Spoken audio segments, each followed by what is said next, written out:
I bring this meeting to order. We'll do a roll call. You should all be able to click yours. Of course, I can't figure out where it is on mine, but all right. I can't figure out where the roll call button is on mine. I thought it would just. If you're logged in, I think it may have already taken. Oh, maybe it already. Oh, has everybody turned on their little box? If you turn on your little box, I think that's what takes care of roll call. Okay, so. You did it. Member Lee will be here at 7. The rest of us, Member Aguiano, Member Block, Member Thomas, and Member Hill, and President Jones are all in attendance. All right, we are in-person meeting practices and information. Of course, I can't figure out where I put, there they are. Before we begin, I would like to remind everyone that the board appreciates and supports stakeholder input at our meetings. However, it is important to note that a board meeting is not a meeting of the public, but it is a meeting to conduct the district's business in public. Everyone should have a chance to express their opinions respectfully within the guidelines the board has established for its meetings so that the board is able to conduct the meeting effectively and efficiently. During the meeting, there will be time for public comment on both agenda and non-agenda items. As of January 25, public comment will only be conducted in person. The public will have the opportunity to address the Board of Education by submitting a written comment speaker card with the executive assistant. If you plan to speak during public comment rather than before an individual item, please try to turn your comment card in by the start of open session. Otherwise, please turn it in before we reach your particular item number. Thank you for your cooperation. Members of the public may observe the meeting via the NUSD YouTube channel or in person at Newark City Hall. Spanish translation is available. Public comment on closed session items, I have 4. Ms. Villa? Sure. I'll put both of yours then. Mr. Knoop.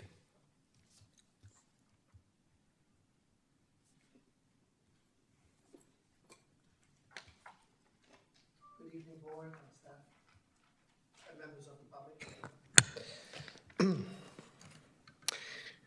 Your election carries a responsibility, safeguarding public trust. This means ensuring decisions serve the community's interest, free from bias. You must adhere to John Adams' ideal of a government of laws and not of man. As a board member, you represent the community, not staff or administrators. Your allegiance must be to the public, whose interests you've sworn to protect. Board members who align too closely with those they oversee risk undermining the purpose of an independent governing body. You must recognize that friendships or loyalties with those you oversee challenge impartiality. As Mark Twain observed, the proper office of a friend is to side with you when you are in the wrong. Nearly anybody will side with you when you're in the right. This highlights the issue. Friendship involves loyalty that can conflict with the impartiality required by public office.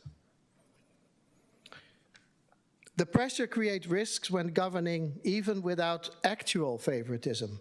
These ties raise questions and erode public confidence. The appearance of conflict can be as damaging as the proven one. Professional distance protects the integrity of your decision-making. It means avoiding situations where personal loyalty could tempt you away from objective judgment, the bedrock of fair governance. Equally problematic is indecisiveness in governance. Good governance requires decisive leadership when problems arise, not passing hope that issues will resolve themselves. When you defer difficult decisions, you abdicate your responsibility to the community you serve Inaction is in itself a decision, often the wrong one. This office imposes a duty to prioritize impartial public service above private loyalties. If any member proves unwilling to maintain professional distance, you demonstrate unsuitability for these responsibilities. In such circumstances, you must resign. Our community demands leadership free from the shadow of bias and indecision. Thank you. Thank you, Ms. Bernier. Ms. Park?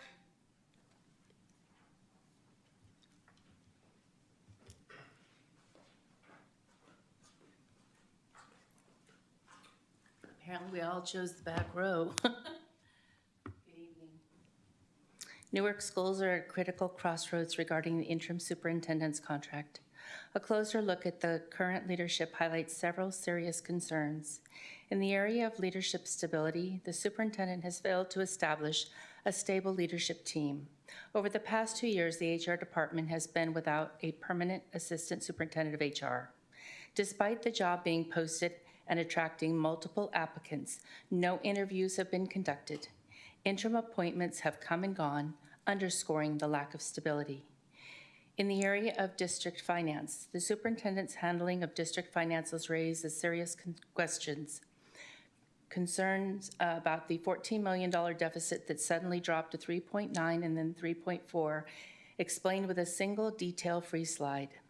Additionally, her selection of a chief business official, a position she previously held, was proven to be a huge error in judgment, many regarding the CBO's financial skills as inadequate. And his mid-year departure further exposes the ongoing instability in critical financial roles. In the area of transparency, a troubling pattern of avoiding public input has emerged. One example is the key decision about community assets have been moved behind closed doors, signaling a reluctance to involve the public and undermining trust in the decision-making process. In the area of workplace culture, high turnover among qualified professionals paints a bleak picture of the workplace environment. New hires frequently express dissatisfaction, interim positions remain unfilled, and experienced staff continue to leave, taking valuable institutional knowledge with them. These issues are not minor. They highlight fundamental gaps in leadership. Newark students deserve a superintendent who can build a stable team, demonstrate financial judgment, foster transparency, and create a healthy workplace culture. It is time for leadership that rises to meet the district needs. Newark community deserves nothing less. Thank you. Thank you, Ms. Parks. Ms. Villa?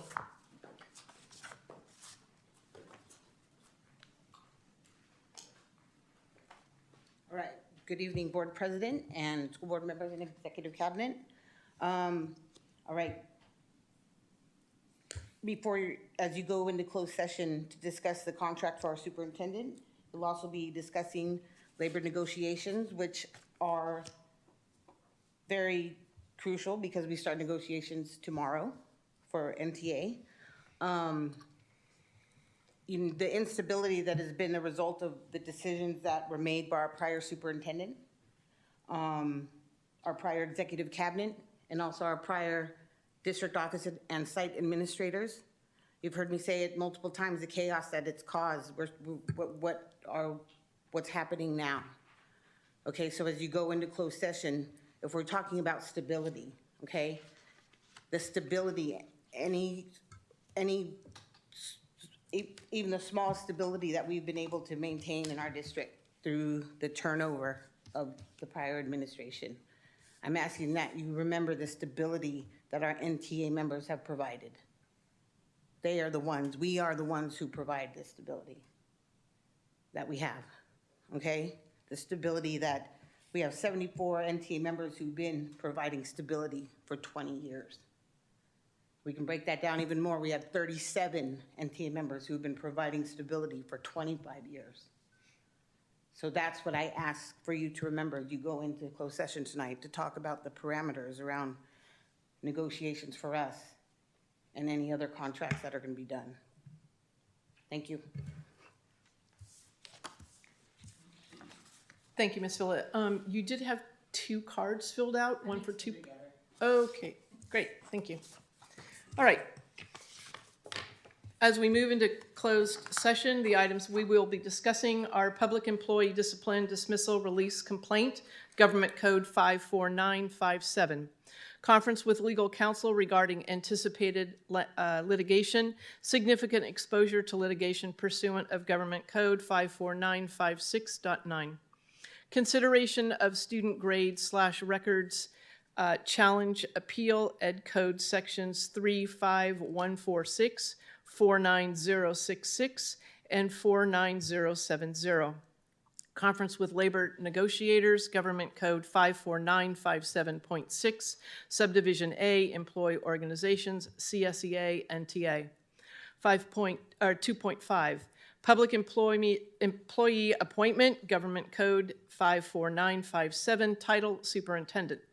2.6, Conference with Labor Negotiator, Unrepresented Employee Superintendent, Agency Negotiator Board President, and we are dismissed to closed session. Thank you.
It's just anxiety and blood pressure that's just off the hook. I mean, I still feel.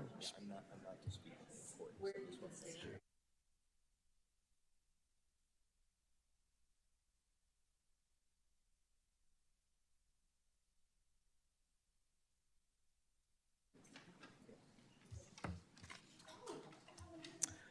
Okay. Reconvening at 7:23 after closed session. In closed session, we were not able to finish everything, but we were able to ratify the resignation agreement between Newark Unified School District and Jose Quintana of $20,000. That was a motion by Member Block, a second by Member Hill, and 5 ayes to pass that.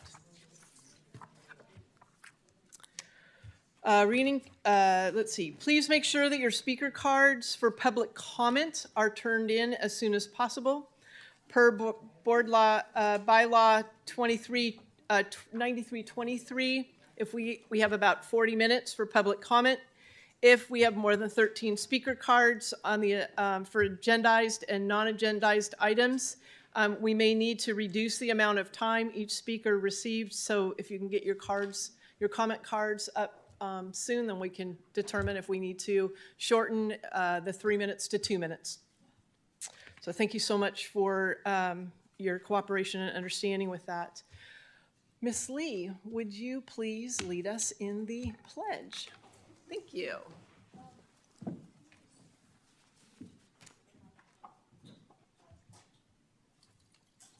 I pledge allegiance to the flag of the United States of America and to the republic for which it stands, one nation, under God, indivisible, with liberty and justice for all. Thank you. Meeting practices and information. As a reminder on the dais and in the room, we will keep our focus on the best interests of our students. We will work towards the future, learning from the past. We will stay focused on our goals and avoid getting sidetracked. We will build upon the ideas of others and look for common ground, and we will paraphrase, am I hungry? No. For understanding. When we have a difference of opinion, we will debate the facts of the situation and avoid personal criticism. We will address processes, not persons. We will respect differences, and we will never dismiss or devalue others. Approval of the agenda. Would anyone like to pull an item from the agenda tonight? Okay. May I have a motion to approve the agenda? I move approval of the agenda. Say it again. Okay, Member Thomas, motions and a second? I second. Thank you. We'll take a vote.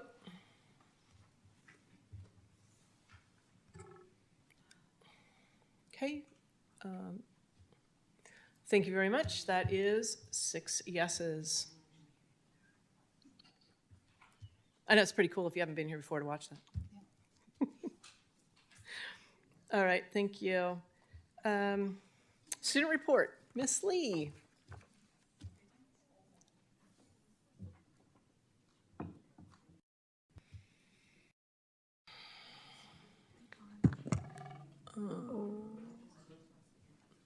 Okay. Sorry, there's some confusion. Okay. Good evening, board members, executive cabinet, and our beloved New York community. Hello. So prom happened on April 5th at the San Francisco Exploratorium. There was food, music, and students were able to go out onto the waterfront and take photos.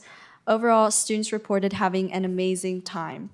Last week was the Cougar Olympics, where each lunch, students from each class competed in a different game like dodgeball, volleyball, basketball, and bubble soccer. Students found basketball and bubble soccer the most entertaining to watch. Ultimately, after a week of competition, the seniors won. Next, the senior class hosted our annual spring night market filled with food, clothing, and handmade craft vendors. It was a great time for the community. Next, last Saturday, the New York Memorial Cougars took on their rivals, the James Logan Colts, at the iconic San Francisco Oracle Park this past Saturday. The Cougars did lose. Nevertheless, it was still a beautiful day for baseball and an awesome experience for our Cougar baseball team and fans. So for our upcoming events, Birch Grove Intermediate School is hosting a family STEAM night on May 1st where there will be booths with different hands-on activities. And I also know that Coyote Hills Elementary School is also hosting a family science night on May 8th from 4:30 to 7:50 p.m. I may have missed a couple elementary schools, so I apologize for that. But I do know that just overall elementary schools are starting to have their family STEAM nights.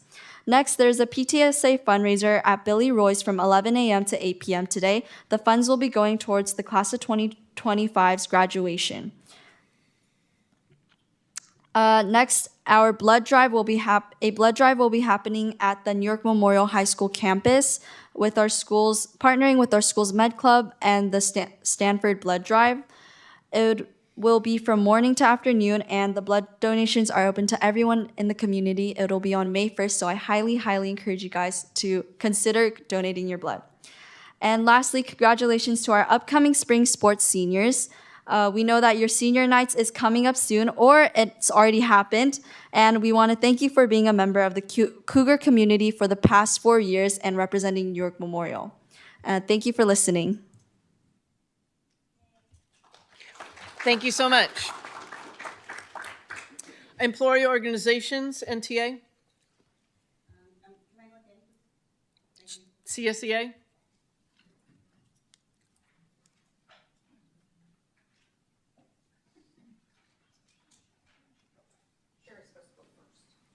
Hey, that's the order, but you know, I'm flexible.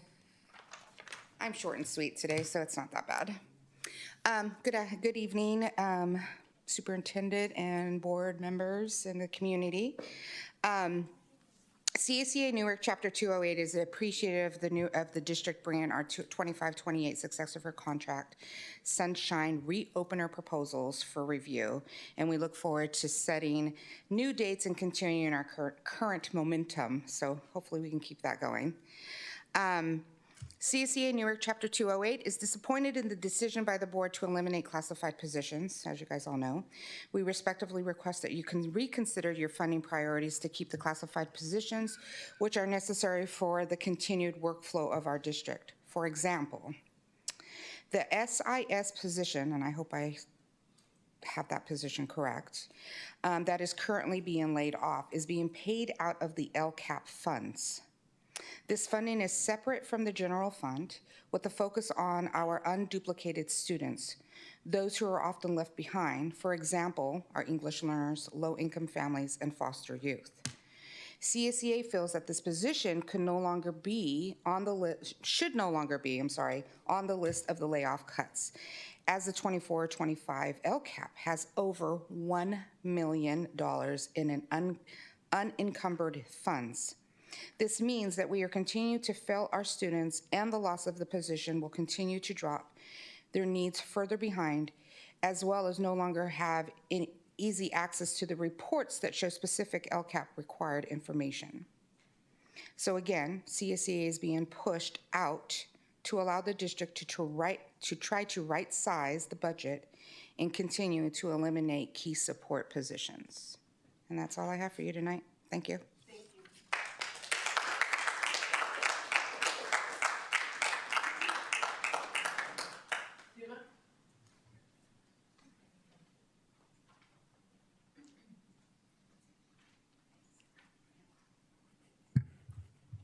Good evening, President Jones, Board of Trustees, and our executive cabinet members. I am pleased to share several important updates that reflect the ongoing dedication and collaborative effects of our school community. At present, our CAST and Smarter Balance testing is underway for all students in grades 3 and above. These assessments have as critical measures of students' learning and growth, and I would like to take a moment to acknowledge the exceptional support our students have received from their teachers, staff, and families. From encouraging healthy sleep habits to ensuring students have access to nutritious meals and arrive to school on time, our community has demonstrated a collaborative commitment to student success. This unified effort plays a vital role in creating the conditions necessary for students to perform in their highest potential. In addition to academic success, I am proud to highlight a recent celebration that celebrated the success of our EL learners, our English language students. On Monday, April 7th, the district hosted its annual reclassification ceremony at Newark Memorial High School in the theater. The special event honored our EL students who have achieved reclassification through a combination of LPAC scores, additional academic data, such as iReady, and including CASP assessments. The evening was a true celebration of their achievement. To watch them cross the stage and be able to shake each of our hands was an amazing thing to witness. Families were welcomed with a shared meal and a vibrant ballet folklorico performance from our high school students that was very fascinating to watch. The cultural richness of the performance served as a beautiful introduction to the recognition that followed. The pride and emotion in the room were amazing. To see our administrators and students and the tears that were shared and the happiness and joy was something that can't be replaced. As we approach the upcoming spring break, there's a sense of gratitude district-wide that we want to make sure we thank all of our wonderful staff, classified, certificated, and management for their hard work and endless hours that they provide each and every day for our students to be able to be successful, both in and outside of the classroom. It is through our shared vision and partnership that we are able to create the environment that we have here in Newark that our students come back to each and every day. We're wishing everyone a safe and restful and joyful spring break. Thank you.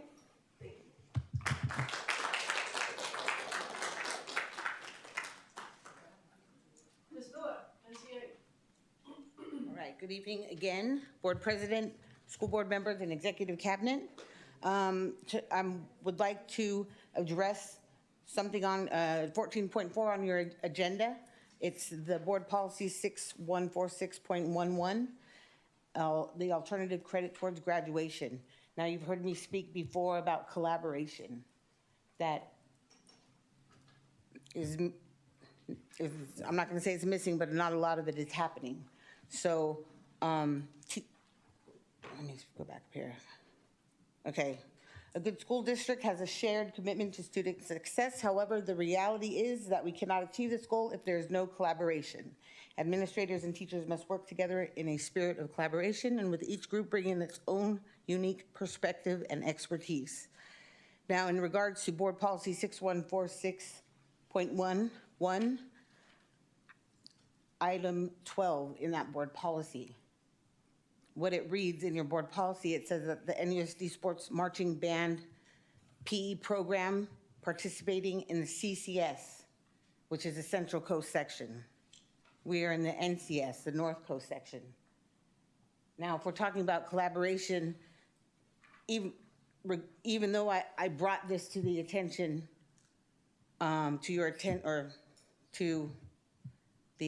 it up after the first time it was going to be on the agenda, if there was collaboration going on, not only would that error have been corrected, but the expertise of our PE teachers at the high school, their wealth of knowledge about implementing something like that in our district.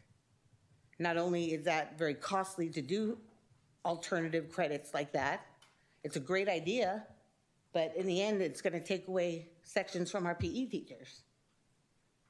So,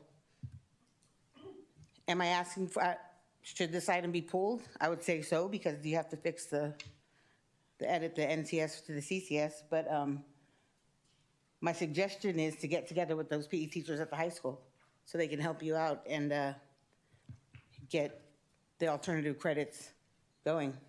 That's all I have. Thank you.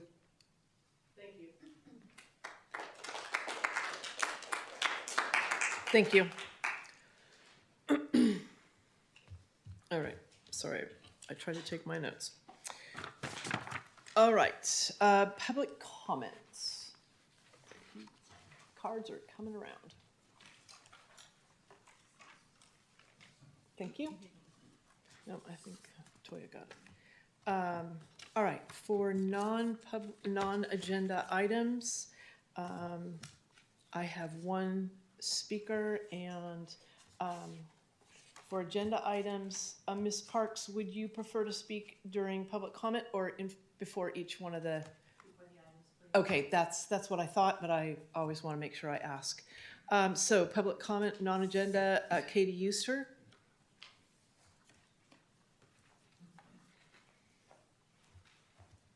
Hi. Hi. You have the timer? Okay. Hi, my name is Katie Euster, and I have worked for the district for 24 years. Currently, I'm an administrative secretary in the MOT department. I'm here to express my concerns about the decisions to eliminate my position with fully understanding its critical role in supporting our schools, staff, and daily operations. What process did the administration use to determine to eliminate my job? Was it based on my job description written 30 years ago in 1995? It is impossible for Travis, the new director of MOT, to absorb all of the duties in addition to his own. I assisted remotely with emails during my recent 2-week vacation, but Travis was still overwhelmed. When I returned, I had over 125 unresolved emails.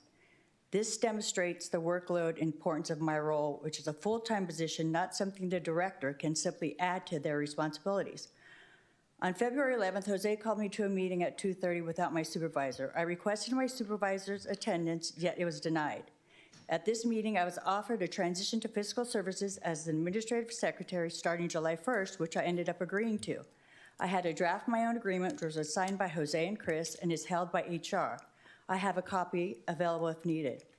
In a subsequent meeting with HR representatives, including Trudy and Chris, as well as Jose, Miranda, and Carrie, regional CSEA, Jose merely reiterated the discussion. At the third meeting, the position was rescinded, and shortly after, I received a pink slip despite my 24 years of seniority.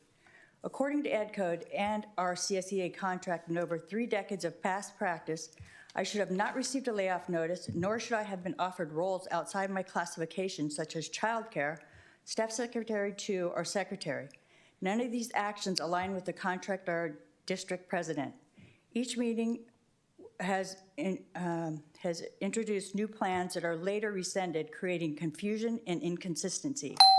At my last meeting with HR, including Trudy, Jose, Carrie, and Tracy, I was told I'd be placed in special education department. However, the next day, Trudy told me that a lawyer found a loophole in the contract and I would not be placed there either. Is this the standard of care and respect given to employees who have served this district for over 24 years? As of now, I still do not know where I'll be placed as of July 1st, and this uncertainty weighs heavily on me. As I've stated, my role in MOT is not a part-time position that the director can absorb along with their existing responsibilities. I respectfully request the board and HR leadership revisit this matter with full transparency and compliance with the law and our contract. Thank you. Thank you.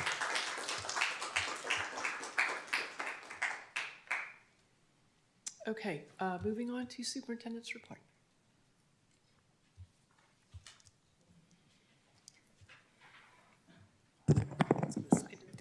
Thank you very much, Board. Just a few things. I just want to put a reminder out there to our community that spring break will begin this coming Friday for our school sites and will continue through next week. We will have limited office staff available next week, and so we're asking the community that if you need our assistance, to please call and make an appointment, because not all departments will be necessarily represented. We hope everybody will be there, but we recognize that they also have families and may be off as well.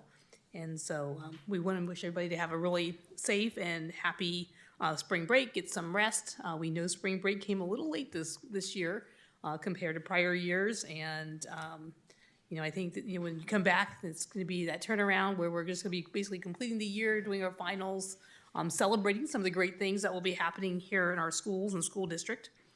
So May's a great time for us to think about celebrations, but get some rest next week, and we look forward to seeing you in May.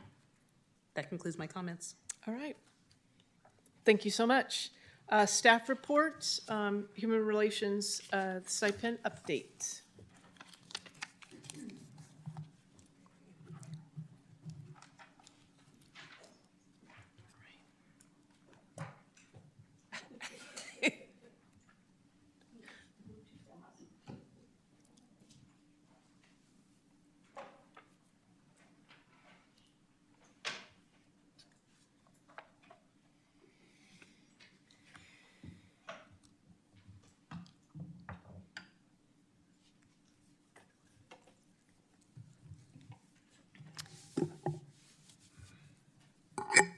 Dr. Walker, while they're getting prepared, could you get into our guests here this evening?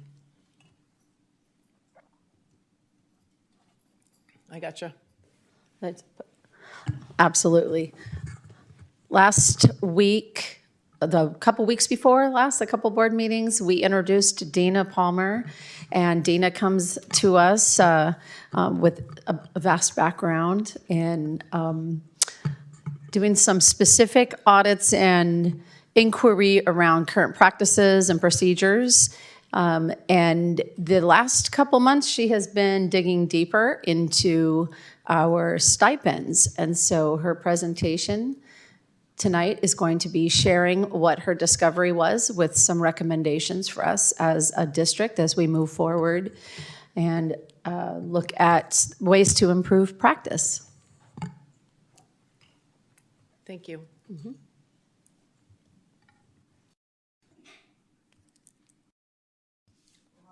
they're trying to get this set up, I wanted to say hello because I think I'll approve of DP Strategic Solutions, and I haven't really ever gotten to introduce myself except to Ms. Thompson. And good afternoon, good evening. I'm a little nervous.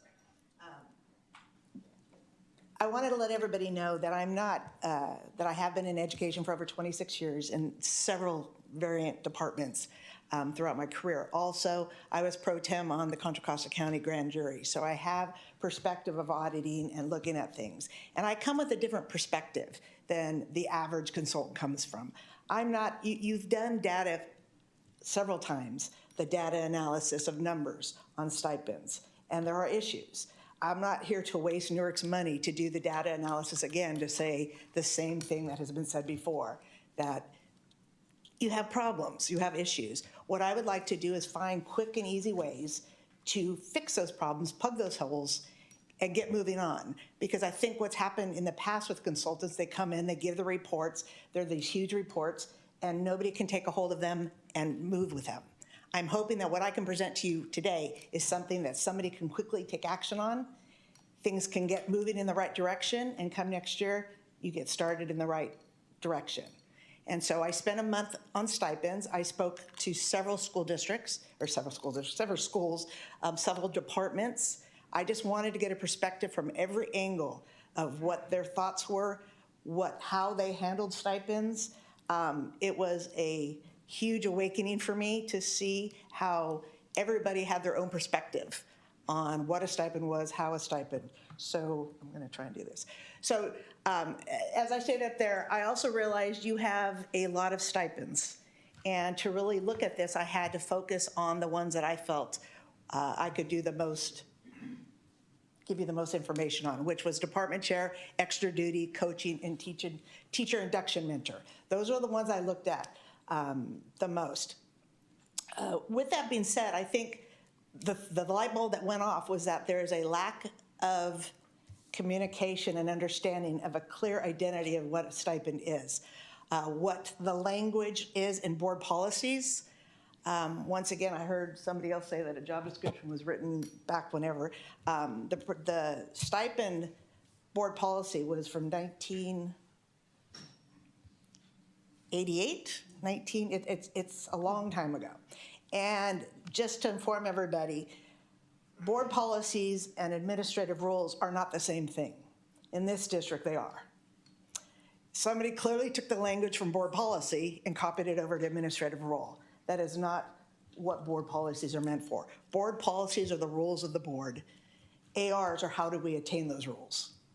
So I did a little quick updates, immediate actions. So these are the immediate actions that can be done. To update board policy and administrative rule 42532, which I did update it and I gave copies of the superintendent so they can take that further. Update job descriptions, stipend job descriptions that are clearly, every word is defined clearly so everybody understands what it is. Keep those updated. I noticed that in every document that is circulating in this district, there are no dates. So you can have somebody at a middle school using a 1988 job description because that's what they want to use, but then somebody at a high school using a 19 or 20 or 2000 job description and somebody else. I think I came across 5 job descriptions for different stipends, and everybody was using, or department chairs, sorry, I was talking about that. And so, but there were no dates on anything. So clearly, some quick, easy things to do is to start dating the forms, updating the forms. Job descriptions, I've updated some of them. Clearly, I'm not the word of God, so it's just a template, but I did present the board update, a new AR. I presented all the job descriptions as updated with new dates. The other thing that was suggested is that we present, or that the business division presents a monthly stipend report to the board members before the commencement of the stipend. It would be just like a PO report or a warrant report. You will now get a stipend report so that you will see it clearly and get to see what's happening on a monthly basis. The other thing is to work closely with labor unions on clear language, mutual understanding, and expectations. I think what I found with a lot of people, and I talked to the union president, was that there clearly was a misinterpretation of one word. Everybody was interpreting one word, which was a section, differently. And no one was right or wrong because everybody was doing it how they felt they should. So clearly, a new definition would need to be made for that one word. So I recommended that, and the superintendent also has that. Further recommendations, these are things that are going to take a little more time. Create a staff-only online portal for all forms and procedures. In several districts that I've been with, they have 2 platforms, one for the public and one for staff. And the staff one would hold all the updated forms, and as soon as something needed to be corrected or word, it could get updated online so everybody has instant access to that form. Implement routing instructions for approvals. I think that's the other thing. How things go about, copies after copies, there's no distinction or definition of how a stipend should go through a policy of routing for approvals. So some have some don't have others. And then the one that will handle all of this is implement a workflow automation system. I was really surprised that this district did not have something such as Form K-12 that would handle all the documents, the approval routing system.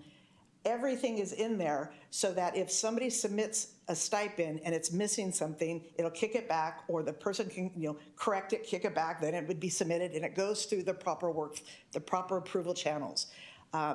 There is just a serious lack of uniformity, I hate to say it, and implementation here.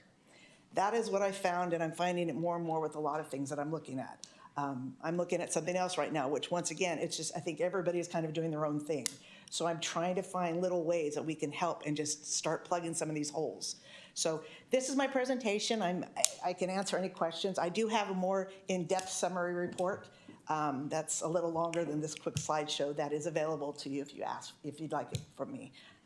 If there's any questions, I'd be more than happy to answer.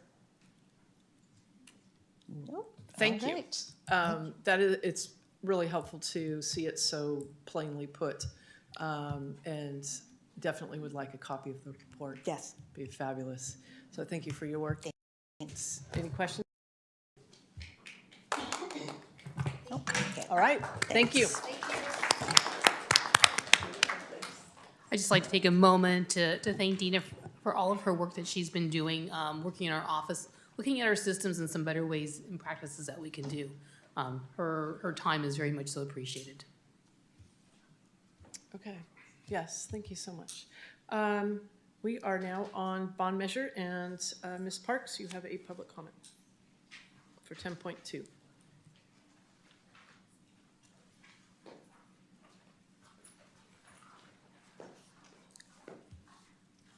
Good evening.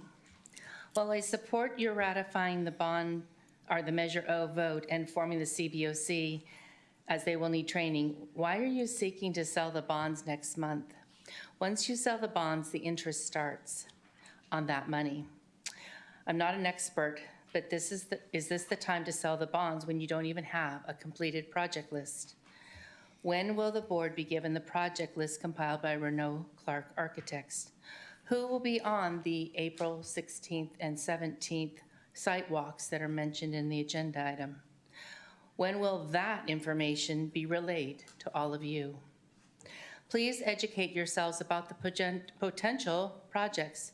by asking for the previous ADIS facility, master facility plan, the Renault Clark architect plan that was mentioned at the February meeting, and ask for the outcome of the walks. And again, my concern is you going and selling the series, the $30 million series, the interest will start. And so looking at your timeline, is this the best time? Are you ready to start projects? Otherwise, you're paying interest on money that's sitting in the bank, not getting any interest. Thank you. Thank you.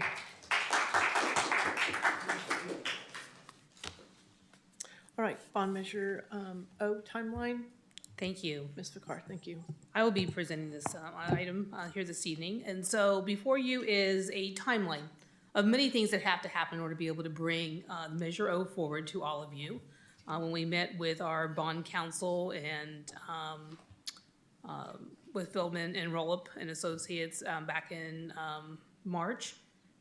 February. One of the things that we talked about is the fact that we would bring this item back to you. Yes. We don't have it in front of us. Is it, we just need to bring it up on the computers? It would need to come up on your computers. I Okay, apologize. thank you. Yes. I would have brought my computer if I knew. That's right. We were.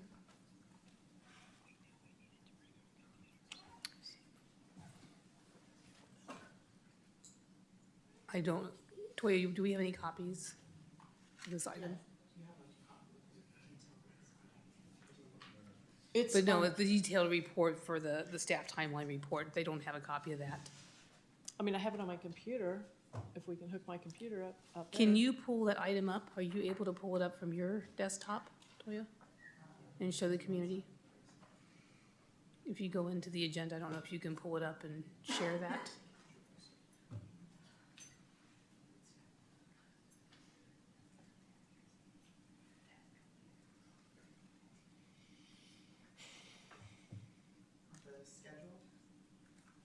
It would be the time responsibility schedule, yes, that document.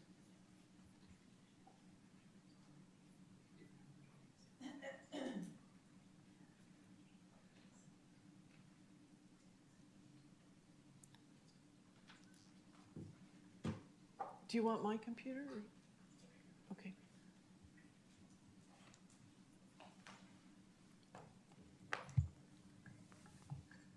We do appreciate the audience's support as we learn how to work with some of the new technology here.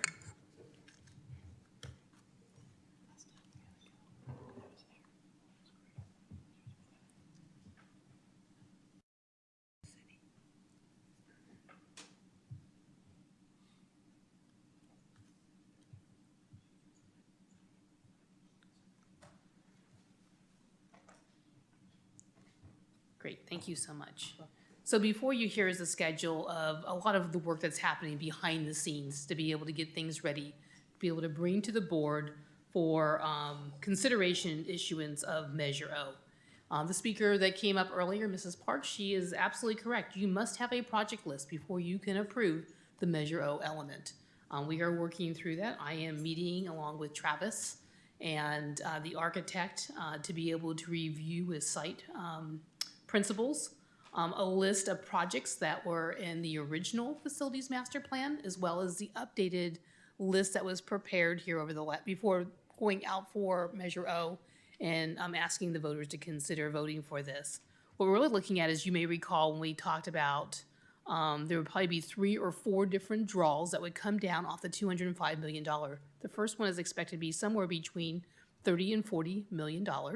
That we would ask you to consider. These are the immediate things that need to take place that really kind of takes the Band-Aid and the tourniquet off things that have been not working so well. Fixing some of our restrooms, taking care of some plumbing, working on the HVAC systems that have been a habitual problem across all of our school sites.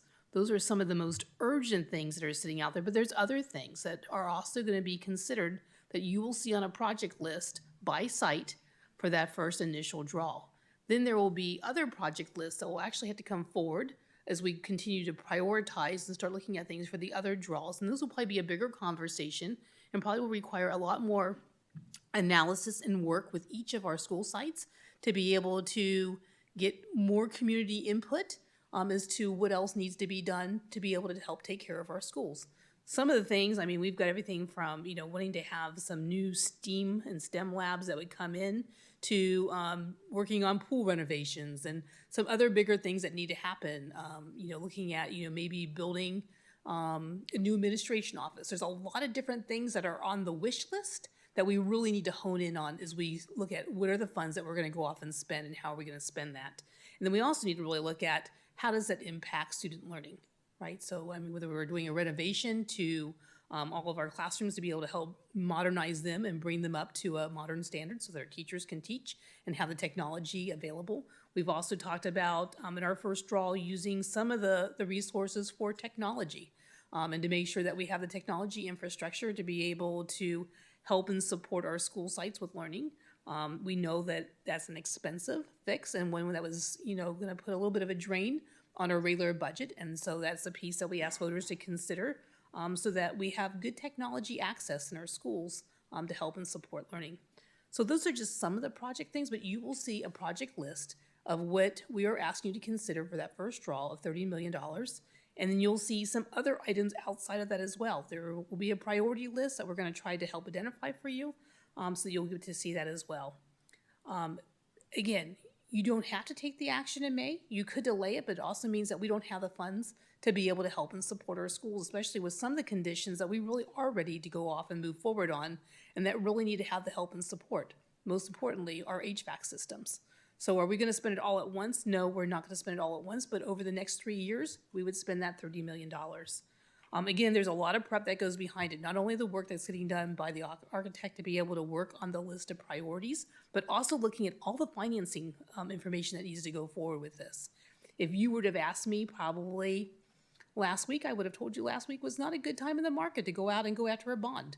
When the conversation of tariffs came up, that was not the best time for us to even consider such a thing, and many school districts delayed.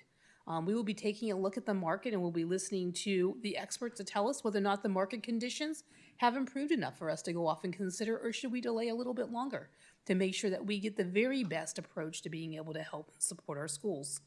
We also want to make sure that we're mindful of our taxpayers who help to support this particular bond and that we do the very best job that we can to ensure that our credit rating is good, to ensure that our financing schedule is complete, and that all of our documents are together. There's a couple other steps that still need to happen.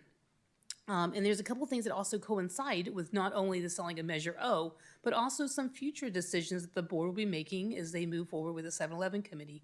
We've started with the RFP for the 7-Eleven committee. That will be an item I'll discuss a little bit later on this evening with my superintendent comments and closure. And then also looking at forming our CBOC committee, which is a citizens bond over, and also considering the idea of a new ed spec committee, which really will look at the projects. So before you here is a time responsibility schedule that we wanted to be able to share with you, kind of give you an idea about some of the work that's going behind the scenes and who's working on performing some of those elements so that you are aware. I wanted to make sure that you had a copy of this. And then on the 6th, it is our plan to bring you back a more intense document for your review and for conversation. The experts will be here to help walk you through it, including our bond counsel and also our financial advisors to be able to make sure that you have all the best information before you. In addition to that, we'll also have the project list that will be brought forward as well. And I would anticipate that that will be done by then. We are meeting with the teams of our school sites today, and we met with them tomorrow.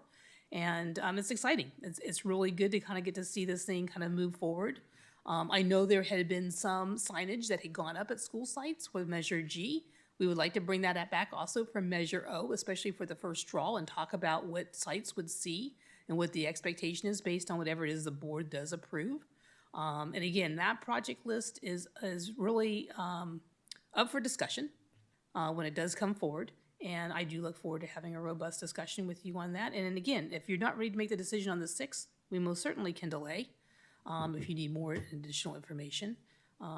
We want to make sure that you have as much possible to be able to help you make a really good informed decision because you're spending a lot of money. And but it's really exciting that our students will have access to some of the things that really do need to have some repairs that will be done, especially in this first draw. I'm sure. Yeah.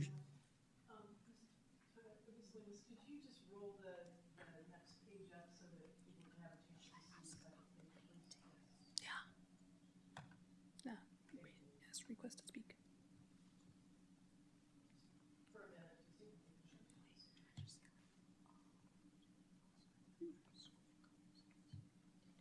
You can ask. Board President, there is a question. Yes, questions? Oh, I'm sorry. Beverly. I wanted to ask if over the summer or sometime as soon as possible, it would be possible to update our school paints, like our school colors, our walls, with like, we can either like use the same colors or we could use more vibrant, exciting colors to update our school facilities. The second one better. Well, I can tell you that paint has been on quite a few principals' lists to be able to update and repaint our schools in a little bit more vibrant colors to, I think, connect kids with the programs. I know there's been some discussion with that. I think one of the conversation is where does that fit in that first draw that's really meant more for the Band-Aid emergency things. It may be a piece that goes with it. But I think we need to look at each school by school, to see if that's the best fit for it and based on their needs. That $30 billion is going to go really fast. I will tell you right now, and looking and listening to the project lists that are sitting out there, it's going to be a lot. We also want to make sure that our staff is actually ramping and gearing up. The second draw will probably, and even the first draw, there may be some DSA projects that need to happen. For instance, if we do something with portables that are falling apart, and that is a priority to get those portables off of a site because they're dangerous, we may have to do some work with DSA. Or if we do something with any kind of utility pipes, there may be a need to go back to DSA and be able to do some work with them. So I'm not saying there won't be any work with DSA, but I would say in the next set of rounds, the bigger planning projects that we're going to be doing would definitely involve more DSA, more in-depth work, more RFPs to go out and be able to go get. And also in the first round, we need to have a lot of RFPs get put in place to be able to look at architects, to be able to look at various contractors, and have a plethora of things that go forward for us to be able to have lots of different people that can help us based on whatever that first market piece is. And that was a promise that we talked about making. We wanted to make sure that we have a good, strong process with vetting various vendors that would be able to help and supply the talent and the support systems that we need here, depending on what the various projects are. I had another question. With our budget cuts and like we're downsizing our staff,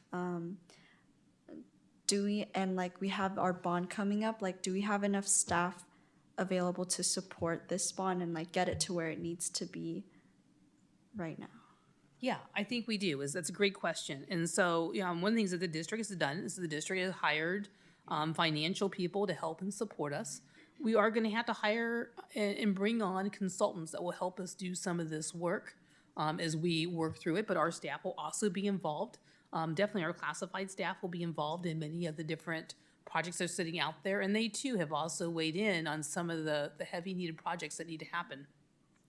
I think they've made lots of comments. I know we've talked about in our nutrition areas, looking at our multi-purpose rooms and making sure that we've got good flowing air, that we the leaks and stuff are fixed, that tiles that have popped or have worn, that those things are being taken care of.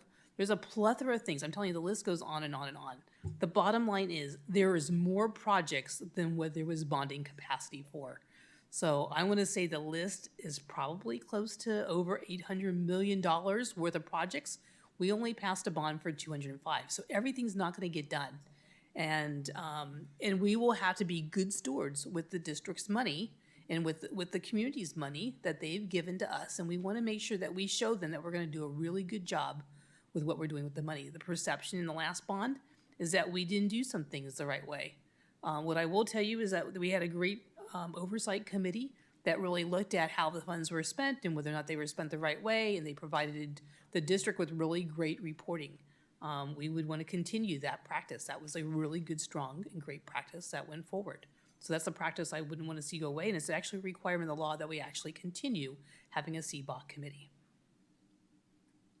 So I hope that answers your question, but I mean, it wouldn't be just our staff, it would also be bringing in, like if we need to build something, have the builders here in our district, but we would want to be able to bring them in and have some oversight. I think it depends on how many, I mean, you know, once you're kind of done with the project, though, that project is done, right? It's not honestly ongoing. And you may not have, like, the HVAC person may be very different than the plumber person who's maybe fixing, or the person who maybe fixes the pool, right? If the pool needs to be resurfaced, that might be a different vendor.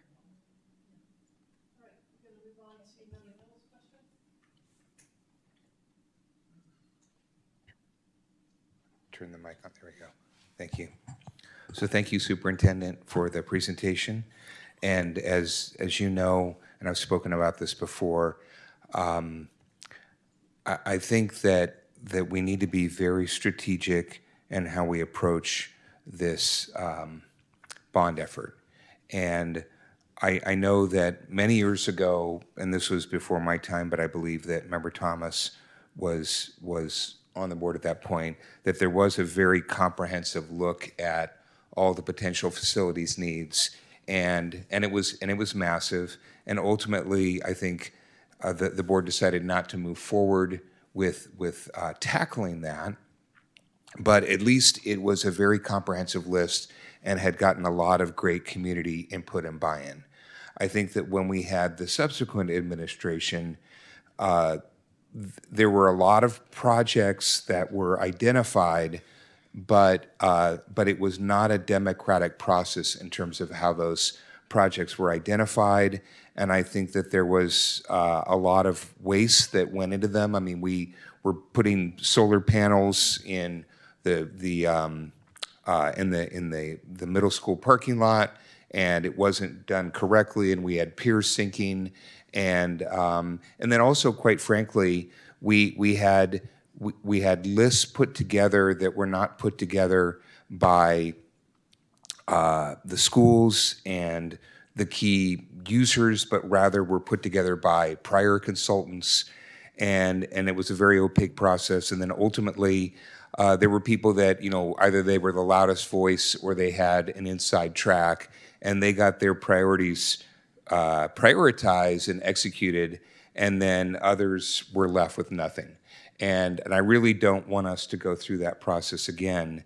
And as you mentioned, right, you're estimating that we have potentially $800 million in projects to do, but only $200 million in funding. And so I think that we have to be very strategic in this. And again, I believe that haste makes waste. And I don't believe that we need to immediately go out for a bond at this point.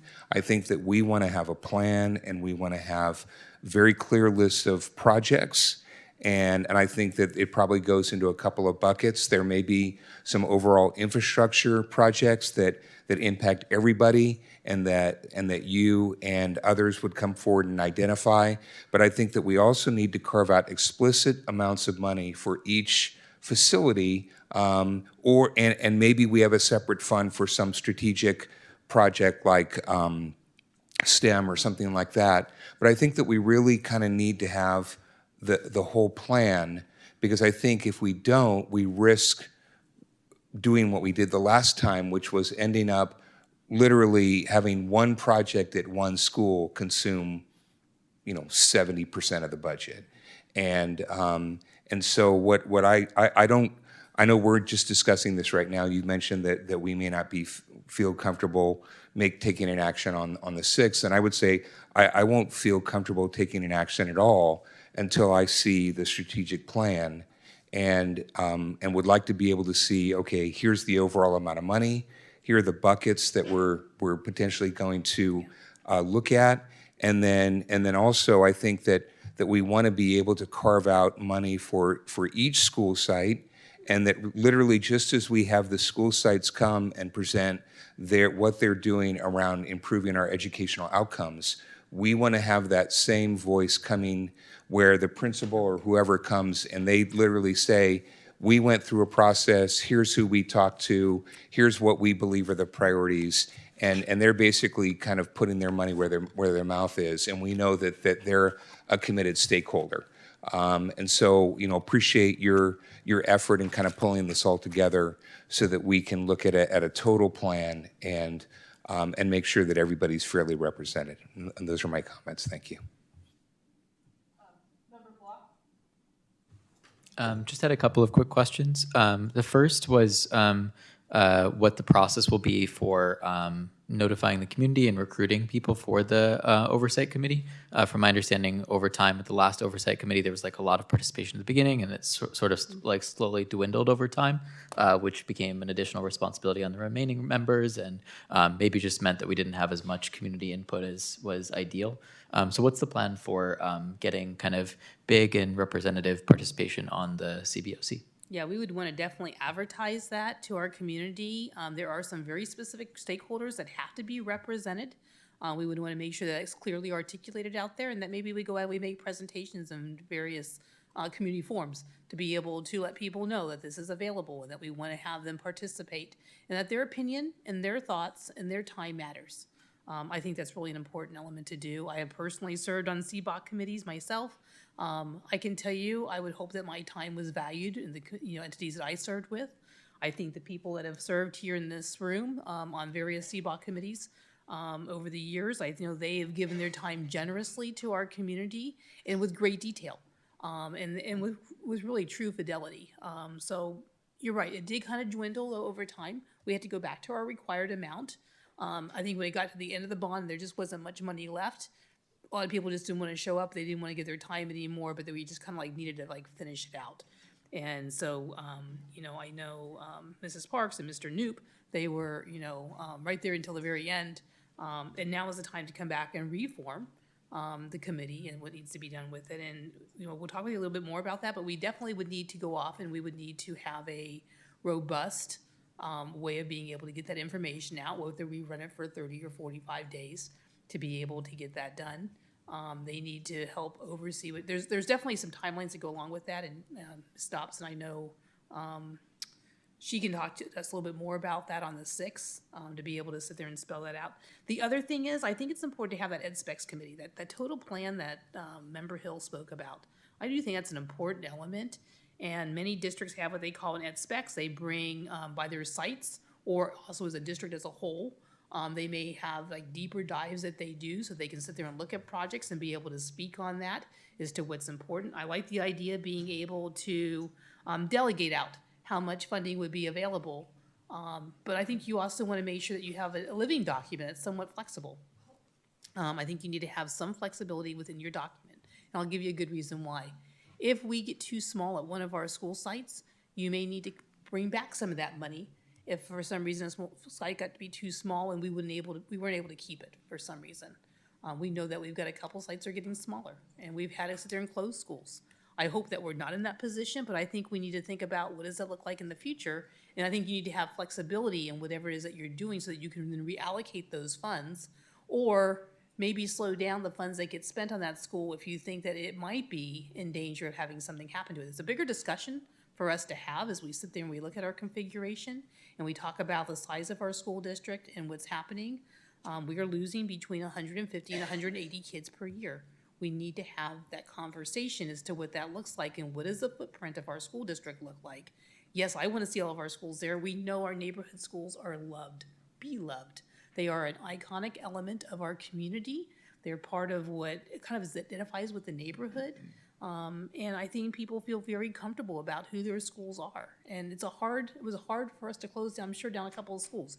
I've heard the story of closing down Snow and Music, and the name changes that came with it and the mergers and things. I mean, it impacts the entire community when that happens.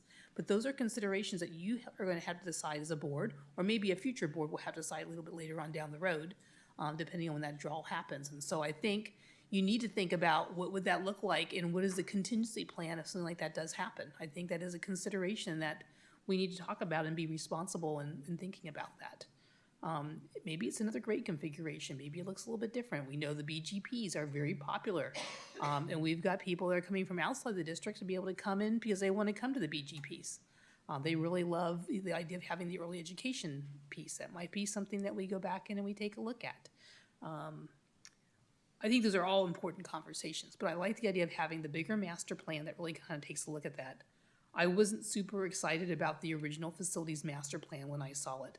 I felt like it had a lot of things in it that I don't know how the conversation came about, but it seemed like it was a little different, definitely different than, maybe disconnected from things that we were here out there in the community and that we also saw in the bond survey. There were definitely some disconnected elements that were inside that original facilities master plan and then what we heard from the community. So I think you want to make sure that we've got a lot more public input that happens as we move through that process. Thank you. And just one other question. So you had mentioned a project list upcoming with regards to the first round of funding if we decide to authorize that coming up. Do you have an estimate and approximately when that project list would be made available for the community to see? Yeah, you would see it on the 6th. On the 6th, okay, got it. Yeah, my desire is to bring you that emergency list, those things that we're going to take the tourniquet and Band-Aids off of that need some immediate attention and that our budget cannot afford to continue to support, and needs to have either because of safety reasons or because just of sheer, it just isn't working anymore, and our staff has done everything possible to be able to try to keep the longevity going. They've done a great job over the years in many ways, but our facilities are getting older. They're older facilities to begin with, and just like an older house, you've got to take care of it. Your roofs need to be reconditioned, right? So you need to take care of those. Otherwise, you're going to have leaks inside, and those leaks are going to cause problems on the inside of the walls, and it's going to, cause tiles to, pucker up and, pop, right? So you're going to have those kinds of issues. We most certainly want to make sure that we don't have conditions where there might be mold or evidence of mold because there was moisture. Like, we want to check on that. We want to make sure that the pool rebar that's coming through is taken care of. Those are real, true safety concerns. Or, if surrounding concrete needs to have more than just a little small patch, that we're able to get in there and really take care of it to make sure that we're in compliance with some of the ADA type issues that are sitting out there that create either safety hazards or not a real good, clear way of passage for our students to be able to access the educational facilities that they might need. So all those are things that we're really taking a look at. We want to look at the fire alarm system, and we want to look at the bell system. It's old and dated. And so those are really high priority type items that we know are sitting out there. They're probably not the things that, a lot of people didn't think about that the bond was going to go off. I think a lot of people think very similar, like, can we paint the outside of our schools and make them look good? Yes, we can do that. Can we get a marquee? Sure, we can get that too. But there's these other things that have to happen with our schools that were really draining our budget and really becoming cost prohibitive. I will say most recently, I actually think we might have a good solution. I'm not going to call it a fix, but I think we've got a very good solution for our HVACs that seems to be working, and we've tested that out. But that fix is going to take us some additional monies to be able to put that across the board so that the controller system isn't conflicting with the other controller system for us to be able to fix that. So there's a cost that goes with that. But it doesn't mean the entire unit has to be fixed. It means that we need to do another smaller fix that has to happen with it. But there's money that's involved with it that your regular general fund would not be able to fund. So those are the kinds of project things I think that we do need to bring to you because I think they're immediate, and yet they really change the environment, what happens inside of our classrooms. Okay. Thank you. Thank you. Sorry. Yes. I was very much involved when we did the facilities master plan with ADIS. There was multiple meetings at the school sites. There was multiple community meetings. And yeah, there was a multi-tier facilities master plan. I think it's really easy to say, oh, geez, there's $600 or $800 million worth of projects. And well, it was pie in the sky, about how we could take each school site and optimize it for a good learning environment. But there was a smaller subset of that was what we were dealing with. And too many of those projects didn't happen for reasons, some of which Member Hill mentioned. I think what we definitely need to do is immediately get a project manager firm. We hired Banner. We went out with an RFP. We need a professional project manager that can be with us right now on the ground running. That's what I think.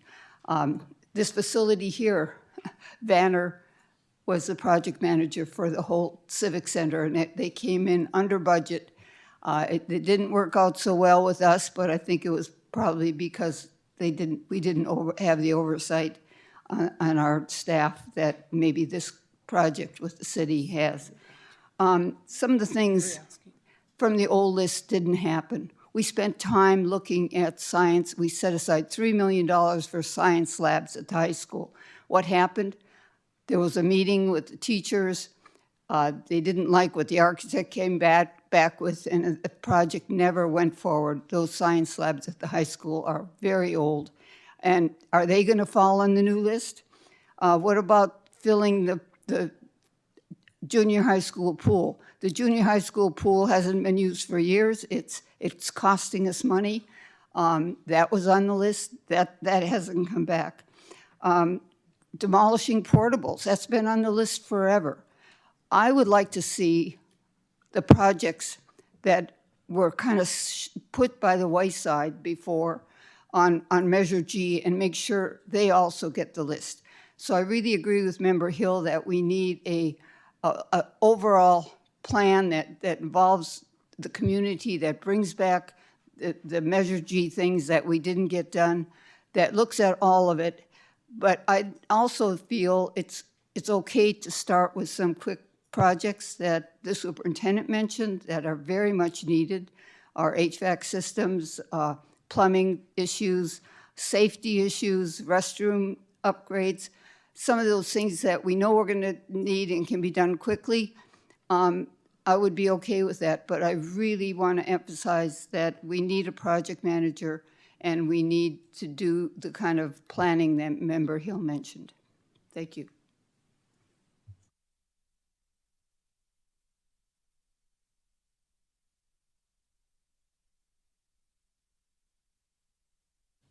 Member Anguano, you want to go first since I already spoke? Thank you. Just in regards to all that we're talking about, the strategic plan and having to review that, I think one of the biggest concerns, just going to the open houses and being a part of these, biggest concerns were that we're not involving or taking into consideration the classified staff with our teachers. They're the ones that know what's happening in their classrooms. Also the children, right? If they're playing in recess and you have a blacktop that's broken up and the asphalt, we have to consider these would be quick fixes, because if not, it's directly impacting our children. So we have to consider those first because it's hurting our children. Our administrative secretaries, they're the ones that are dealing with, the same nuances because the children are tripping over the same crack over and over while playing in the playground. So the little things that we don't see being a big problem are the ones that we need to fix first. And I love the idea about having a real-time document, hold people accountable. That's what we need to do. And focus on the short term first, quick fixes, and we could definitely make the HVACs, I mean, they've been hurting us for quite some time now, but we go ahead and do things that matter right now. Thank you. And I just want to come back to something that the superintendent said. I would agree that we shouldn't look at this money as necessarily being divided up equally across different sites or different categories. But what I do think should happen is that, and this is along the lines of what I think Member Anguano is talking about, and also Member Thomas, that we have those various stakeholders have an opportunity to come up and put together a list of prioritized projects. Because that was the problem that happened the last time, is that they really didn't have a chance to do that. And then what happened is that the money got spent really, and they were left with nothing. And so I think there may be some specific things that we want to look at doing immediately, but I think that we ought to put a cap on that amount, and then we ought to really then allocate the remainder of that where the different different groups and stakeholders come and say, here are our priorities, as you're mentioning, Member Anguano. Here's the crack that we keep stepping on, or here's the blackboard that we can't erase, or whatever it is. And they say, if you just fix these 5 things, you would make our life, great. Sure. And then really have them come and advocate. And I think then ultimately the board will have to go through a process to say, okay, here's the list, here's the essential Here's the costs, recommendations. and here's what needs to be allocated. I think all those things I think are very doable. I think they're the right things to do. When I talked about the idea of having an ed specs committee, it would include having breakouts by the school sites that we get that input. I think it's really valuable. And like I said, some things will change a little bit over time over the next, you'll probably spend most of this money in the first 7 years, right, of the bond cycle here. It might take you 10 years to do the full build out of the $205 million. You may need to eventually at some point even go back to the community maybe and ask for something else. If there's something really big that comes out of the conversation that we completely missed but is really important, what I will tell you is that this is a very generous community when it comes down to its kids. And what I heard loud and clear is that they wanted to make sure that their kids had clean and safe facilities. That was the number 1 and 2 things that we heard, that they wanted their facilities to be ready for their kids so that they could learn. And listening to some of the stories from, I don't think it matters which school you go to, there seems to be a restroom at every school. There's a cover at every school. There's tile problems at every school. There's asphalt problems at every school. We've done a good job, I think, on some of the safety things, but there's more to do. I have to go back and we have to take a look at the older bell systems and how they work, and are they interfacing? Are they working well with our internet system? Like, all those things need to be kind of brought in together. We need cameras on our campuses so that we can do more monitoring, and not only for the internal part of the campus, but on the external, so we know what's happening externally as well. And we had that conversation today with one of our principals about the importance of having the perimeter of the school so they knew what was happening and that they had some visibility. They're a small administration team, but they want to make sure that their campus is safe, and that was a high priority for one of the things that they talked about, amongst many other things, including some of the really fun things like being able to get in and do something with our science labs and STEM labs and create some of those spaces that really get kids engaged. So I think those conversations are taking place. But there's a lot more to be done. There does need to be a comprehensive plan. I love the idea of getting a project manager and a dedicated staff member that would be able to help out the M&O team, especially, underneath their direction, and to be able to make that happen as we look at all the different RFPs that have to come in with the various vendors that will happen. And there's definitely a coordinated effort that has to happen with that. Hang on.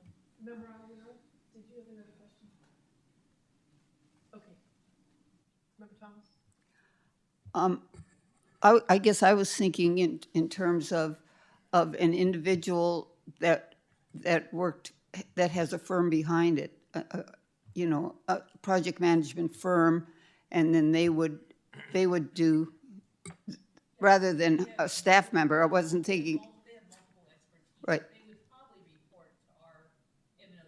To be able to work in coordination. Well, they would coordinate with that person, but I don't see them as an employee. Oh, I didn't necessarily see it as an employee either. I'm sorry. If that's what I indicated. Okay, That's not necessarily what I was thinking you mentioned either. staff members, so thank you. All right, thank you so much. Anything else on Major Rowe? Nope, just an update that I wanted to provide to you. Okay. Thank you. Whoever turned me on, thanks. We are at a public hearing, Government Code 3547, and comment regarding CSEA's initial sunshine proposal to the district regarding successor contract negotiations for 2025 through 2028. And I'm not sure how this works. Oh, I'm sorry, okay. The hearing is open. Anyone want to come forward and speak on this? The hearing is closed. All right. 11.2, public hearing, Government Code 3547, District's initial sunshine proposal regarding successor contract negotiations for 2025 through 2028. The hearing is open. The hearing is closed. I forgot how quick those are. All right, moving on to new business. 12.1, the RFP process for after-school programming for the 2025-26 school year, reference 001-900-25. Good evening, Board. Before you this evening is our RFP process for after. This evening is our Assistant Superintendent, Karen Allard, and her staff.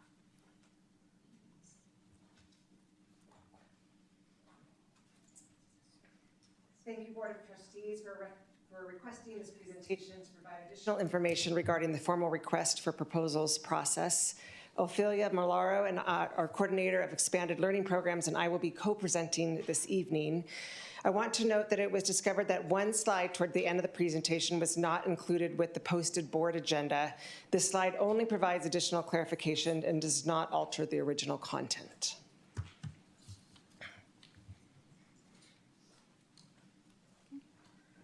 Good evening. So we have two grants that help support our extended learning programs. Both grants have the same purpose, which is to provide an extended school day for a total of 9 hours during the school year, and an additional 30 days of non-instructional time, for example, teacher work days or holiday breaks, and a summer program. The priority for both grants is to support unduplicated students, which includes English learners, unhoused, and socioeconomic disadvantaged at no cost. The first grant is our Expanded Learning Opportunities Program, or ELOP grant. Our ELOP sites are BGP, BGI, Kennedy, and Lincoln, and currently a total of 334 unduplicated students are enrolled. Annually, we receive funds to support the ELOP program and are projected to receive the same amount as in previous years of $2,060,097. The second grant is the After School Education and Safety Grant, or ACES. ACES funds are designed to support Title I sites, and for NUSD, this is Coyote Hills, Schilling, and Newark Middle School. The number of unduplicated students who are enrolled at these three sites is 220. We are projected to receive the same funding as in previous years, with a total of $407,169. Combined, our ELOP and ACES grants have a total budget of $2,467,266. That was a mouthful. The request for proposal process, or RFP, is a protocol that school districts follow when requesting professional services. In alignment with the ELOP and ACES grants, we wanted to explore after-school programs to learn more about what organizations are offering in regards to enrichment and academic support after school. In our 25-page proposal, we specifically asked for a variety of extended learning opportunities, including and not limited to homework interventions, mindfulness, art, music, and STEAM activities. We also mentioned that activities needed to be student-centered and results-driven. Shared are the scheduled activities and dates that we followed per the required guidelines. Our RFP process began on February 21st with our press release.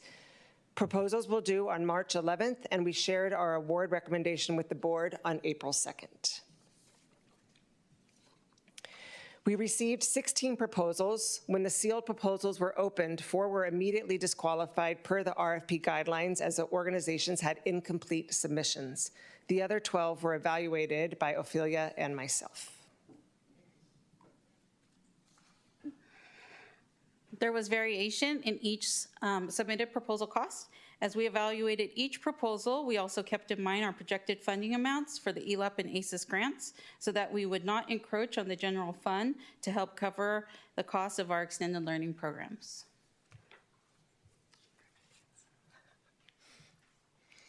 All proposals were thoroughly evaluated, scored, and ranked in accordance with the established criteria.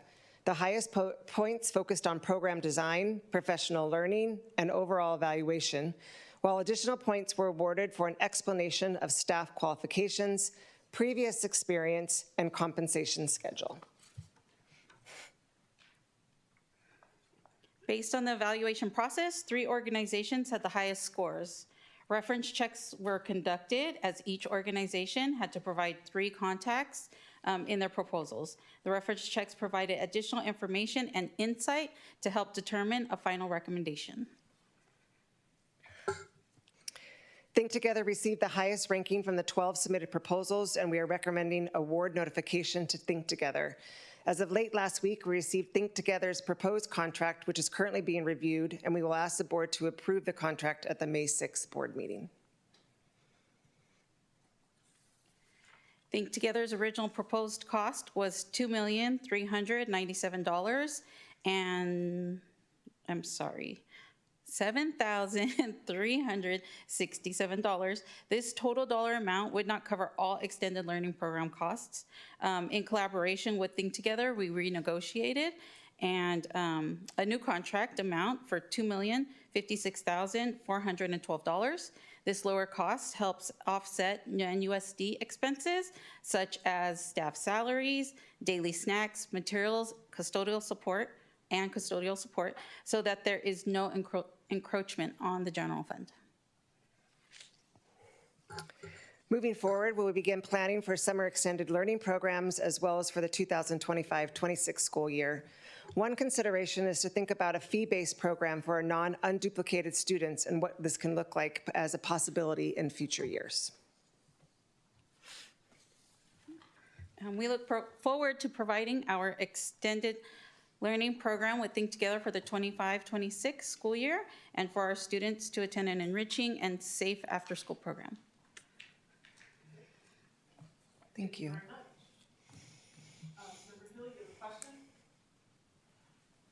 Thank you, President Jones. So a comment, a request, and a question. So the comment is, number one, great job.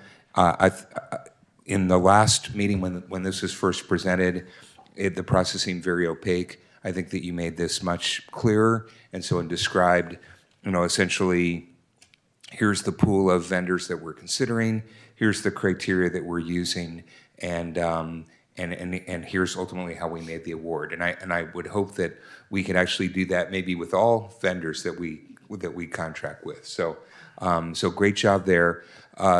The request is, it would be great to have maybe a few more quantitative measures just to say, I know that one of the criteria that you had the evaluation was, I forget what you call it, like program effectiveness or something like that. But it would be good to be able to say, I mean, here are the specific metrics that we're trying to impact, right? So it's, I don't know, enrollment, or it's we're trying to see some improvement in some academic measurement or whatever. So to be able to provide a little bit more information there would be great.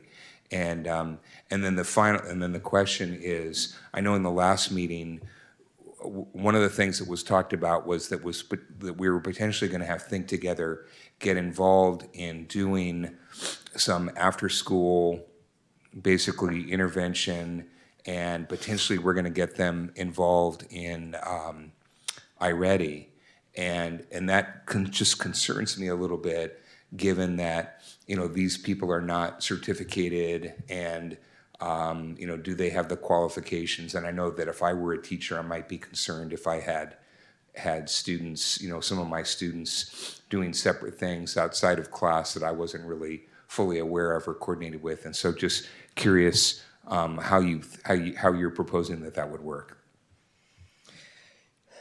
There's a couple of layers that need to go with that. One would be involving Chromebook use after school and how we would monitor that as well. There's also discussions on what Think Together staff could provide in getting students on computers after school for an additional 10, 20, 30 minutes per week. It does increase the amount of time that we're asking students to be on it, just like we're asking parents to use iReady at home when they're with their students to monitor. So it's discussions that are taking place. I think principals would also want to be involved in that conversation as well, because it does involve using site Chromebooks to be used after school and how that might look. Great, thank you. Member Block. Thank you both for a very helpful and clarifying presentation. Just had one quick question about whether or not there have been any conversations about the different needs of the middle school versus the elementary school sites. You know, obviously the situation is really different for middle school after school programming versus elementary school. Like are both levels like kind of equally happy with the Think Together model? And if not, has there been any conversation about maybe having one, vendor for the middle school and one for elementary school sites maybe in future years? I'm just curious how that conversation's played out. Doing this RFP process has really opened our eyes to such things as that. And I think it can definitely be a possibility for future, and this is where we start, right? I'm not new, but new to this world. And so I'm learning it myself. And like I said, the RFP position has really opened up my eyes to it. Doing my due diligence in the next year, and seeing what is out there, what other types of programs are out there, knowing what's out there now, and seeing if Think Together can expand on their middle school. They do have a middle school model, and that's what they practice now, but is there more to it? Can they provide more to that? And what else is out there to be able to provide more for them, even supplementing things in, depending on funding. So, yeah. I've started to have informal conversations with Mr. Gonzalez as well about what could be offered at the middle school too, to bring in different vendors throughout the school year. Thank you both. Member Thomas. I was wondering about the funding. Apparently this year will be paid for entirely through grants. What are we anticipating for next year? You mentioned both possibility of fee-for-service. We used to have a child care program with our own staff, and to bring something back like that, if we didn't have grant money covering. Have you given thought to next year, after this year, after next year, how this program might roll out in terms of funding and how we would manage increasing the funding or finding fees so that parents can have childcare after school? Yeah, there's no indication that the ELOP or ACES grants are going away anytime soon, so we're holding projection in case we get anything different from the state that might change. I think we might just want to take a look at differently about students who are unduplicated, non-unduplicated, how we might want to bring that back, because as you mentioned, we're learning along the way that was a possibility in previous years and what that might look like to serve more students with priority still under these two grants going to our unduplicated count. So sorry, a follow-up question.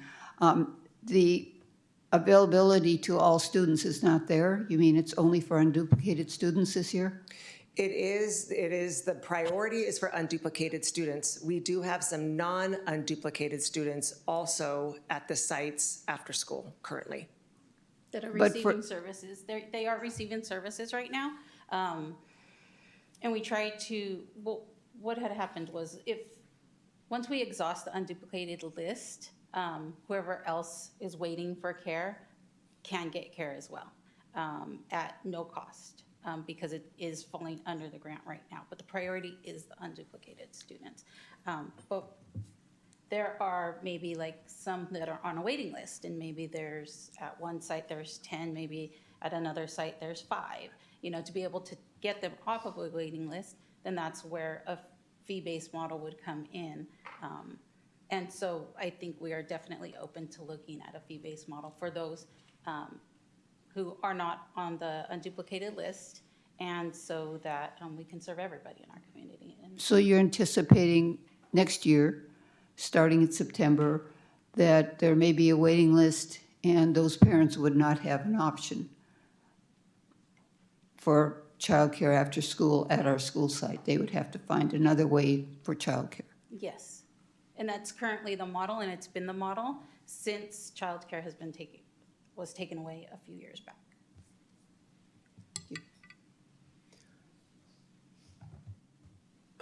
Sorry. Thank you again for just clarifying the presentation even more.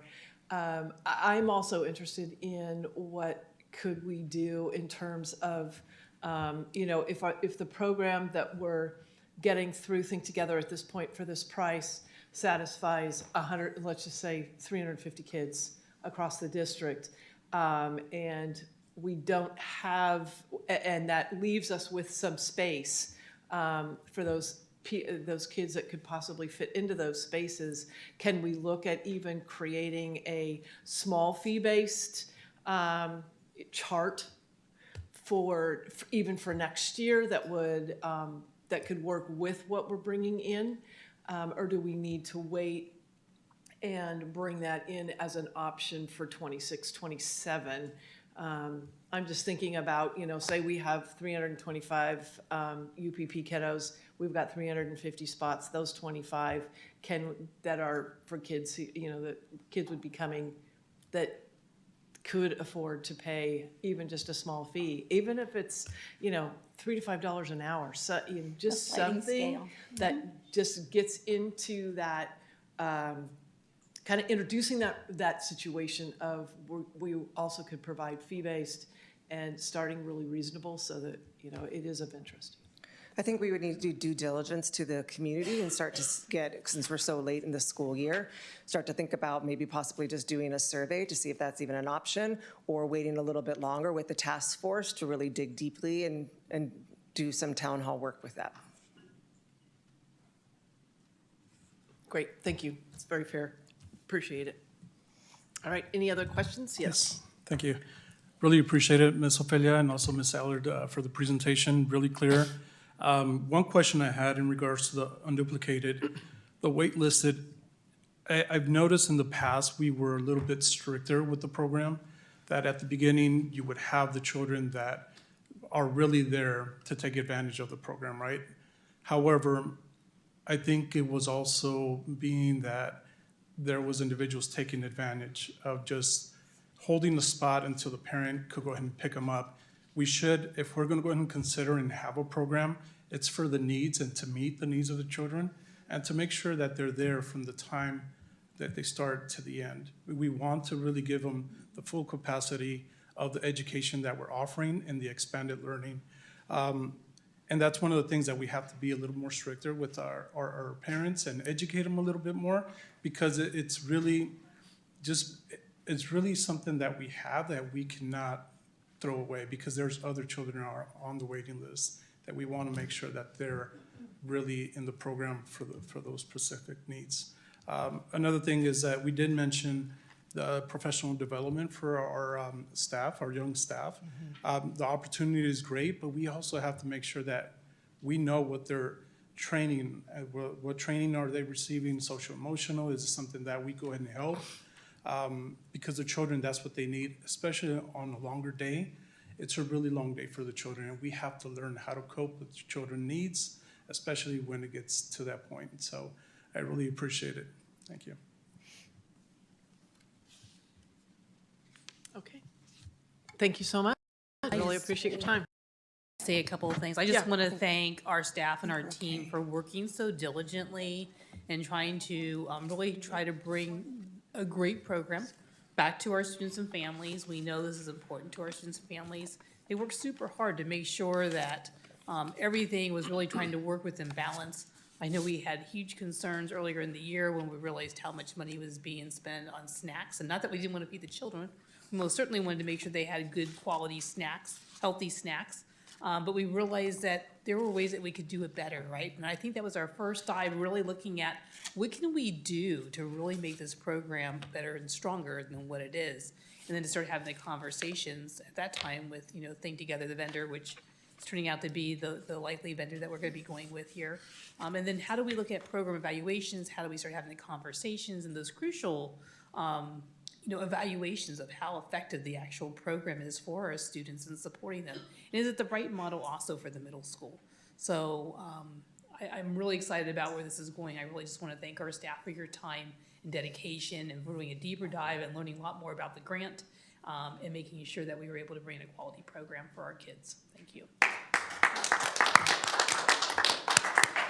Stuart, I know this is under new business, but is the board allowed to vote tonight just that we are awarding it to think together with us to bring back a contract on the 6th?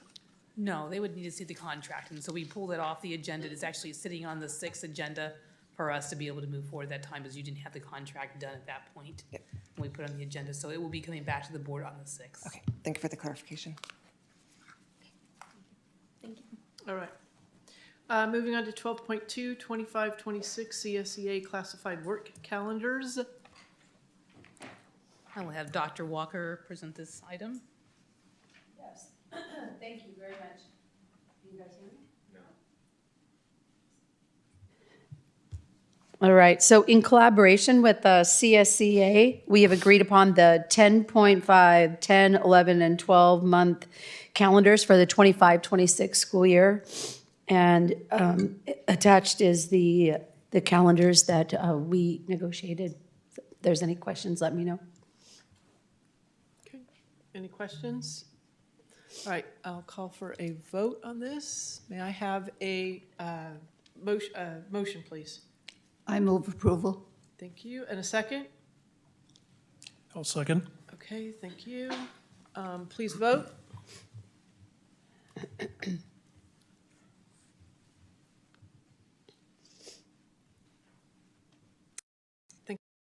We have 6 yeas. Very good. There it is. All right.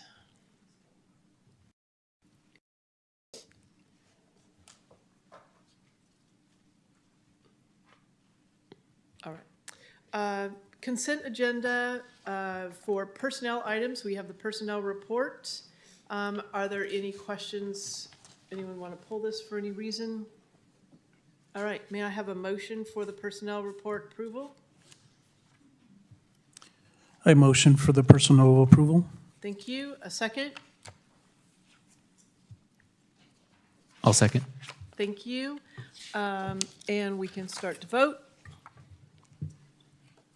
And you guys are... Screen's not quite... Oh, it is up there. I'm sorry, I keep looking for it here and it's up there already. All right, there it is. Thank you. All right, 6 yays. Thank you so much. I'm sorry, could you just please repeat the first and second? The first was by I sure can. Anguiano, and second is by Block. Thank you very much. You bet.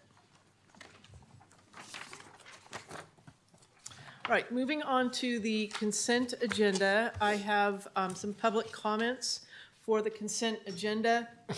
I'm going to say one thing first about 14.4, and that is that the dollar amount, I think it was that one, was the dollar amount? No, I'm sorry, never mind, 1413. So we have Ms. Parks would like to speak on 14.5, 14.6, and 14.9.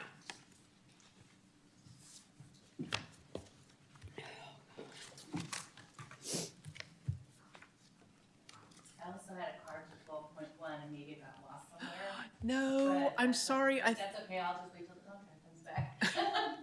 It's gonna be a three meeting ordeal. Sorry. But it actually is pretty much what you discussed, kind of dealt with it, so, but I do wanna.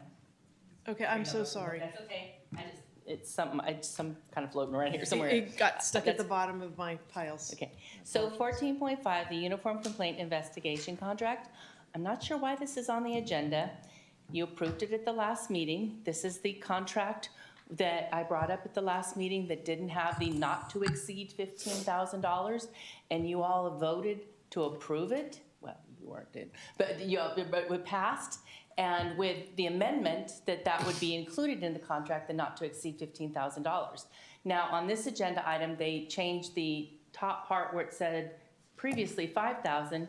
This one shows the 15, but that's in your paperwork. It was the contract that you had asked to be amended to say not to exceed 15,000. And that's what you approved, and that was your motion, and it passed. So I'm not sure why it's on here. I'm just saying. Then 14.6, the administrative secretary for the Children and Youth Behavioral Initiative. The attached document, which was referenced earlier actually, is a 1995 job description for an administrative secretary. This is a new program, and I'm just kind of wondering whether this 30-year-old description conveys all of the job components for this position to support this new program. You know, you're talking about, based on the presentation we saw, medical billing and all of that kind of stuff, and I'm just kind of wanting to throw that out there.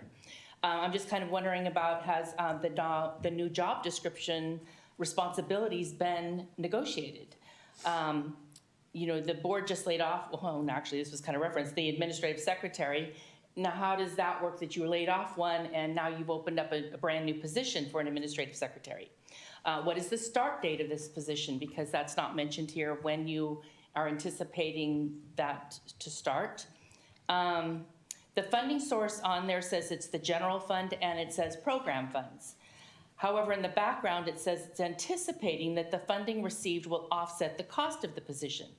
So which one is it? Are you actually going to dip into the general fund or not dip into the general fund? And I think that it's important that you know whether it's going to affect your general fund or if it's just going to come out of the programs. Anyhow, that was my point with that one. And then 14.9 is your warrants. And on page 23 of your warrants, there's a $33,305 check for payroll tax form 941, quarter 2, 2004 penalty. Yes, $33,305 for a payroll tax penalty. I wanted to bring that to your attention. I think that, I don't know how that fell through the cracks to where we would have a penalty, and one especially to that magnitude. But then there's also on page 30 a late fee of $35 and a finance charge of $442 for your credit card. I think that you have a responsibility to pay on time, and that, wait, I haven't just started. Get turns off that buzzer. I just started on this one. You needed to reset. Anyhow, sorry. I just think that there needs to be a, you know, something looked at in regards to tracking some of these purchases. You have a credit card, you pay it off, you don't get a monthly or a late fee, and you don't have to pay finance charges. So just being responsible to the public and paying the bills on time. Thank you. Thank you, Ms. Parks. Apologize about the timer. All right. Any other? Yes, Member Hill. And then If you're going to Adriano. ask if we wanted to pull an item, I'd like to pull 14.4. Okay. Yeah, I hadn't gotten there yet. I was trying to do the public comments first, then we're going into the polls. Would anyone like to pull something from the from the non-personnel items besides 14.4? Well, if we've already voted on 14.5, then I'd like to pull 14.5 if it's redundant. Can we just confirm that's accurate, Dr. Walker? Is that? Yes, that's Okay. fine. Thank So you. if we can pull that one, that'd be great. Okay. All right.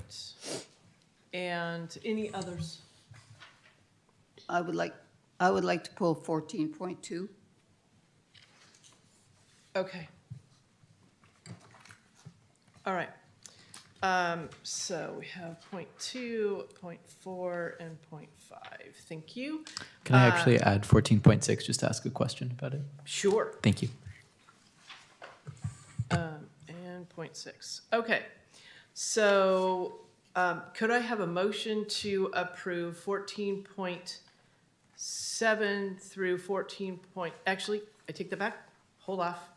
I just want to make a comment about 14.13, and that is that in the front beginning matter, it said that the dollar amount was $90.37. It's actually $90,365. $90,365. That was just a decimal issue, but I did want to bring it up. All right, getting back to 14.6. I'm sorry, what number was that again? Was that 14.13? 14.13 in the description part. Yeah, 14.13 in the description. It says the cost for the dollar amount budgeted is $90.37, but when you open up the actual form, it's $90,365. So that was just a Typo. like I said, a decimal point typo error. I just wanted to bring that to our attention.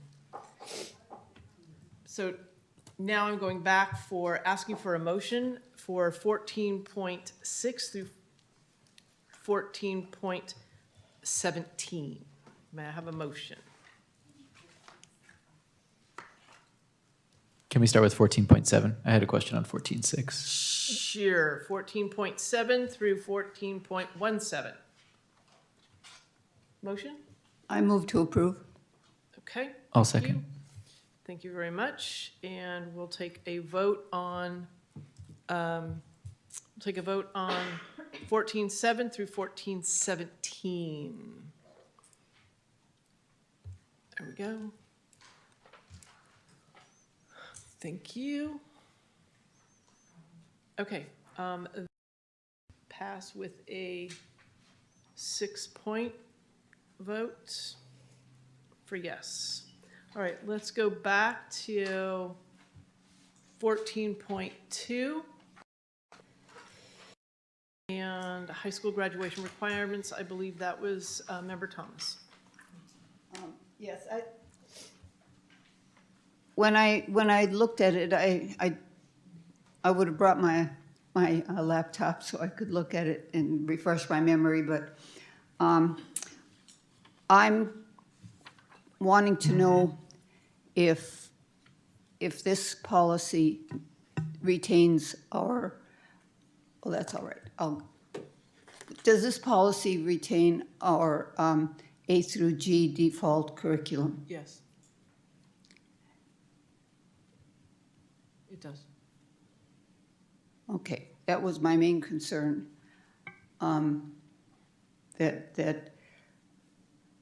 should be our default curriculum, and because the board approved that years ago, and whatever changes we bring into this one should reflect that that default curriculum is still maintained. It is in there.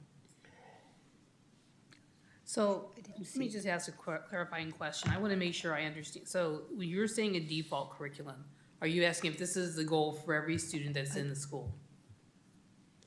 Yes. So every student would have access to A2. I'm trying to listen to what you're saying. I want to make sure that it's captured, because I don't know that it is captured the way how you're asking the question. Okay, we went through this 2017, I believe. Okay. We went through a long process over several meetings to say that our students should take a default A through G curriculum. Certainly, of course, there has to be exceptions for our special ed students, and there may be other exceptions too, but in general, all of our students should be following an A through G, and yet only 40% of our students are graduating with A through G. Something has happened along the line.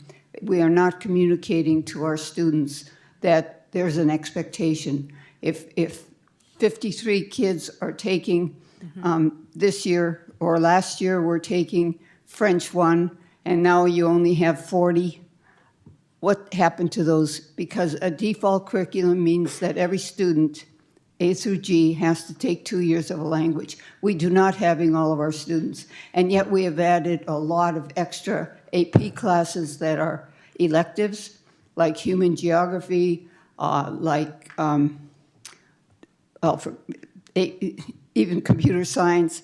These courses are full, and yet our students aren't taking the courses to graduate A through G.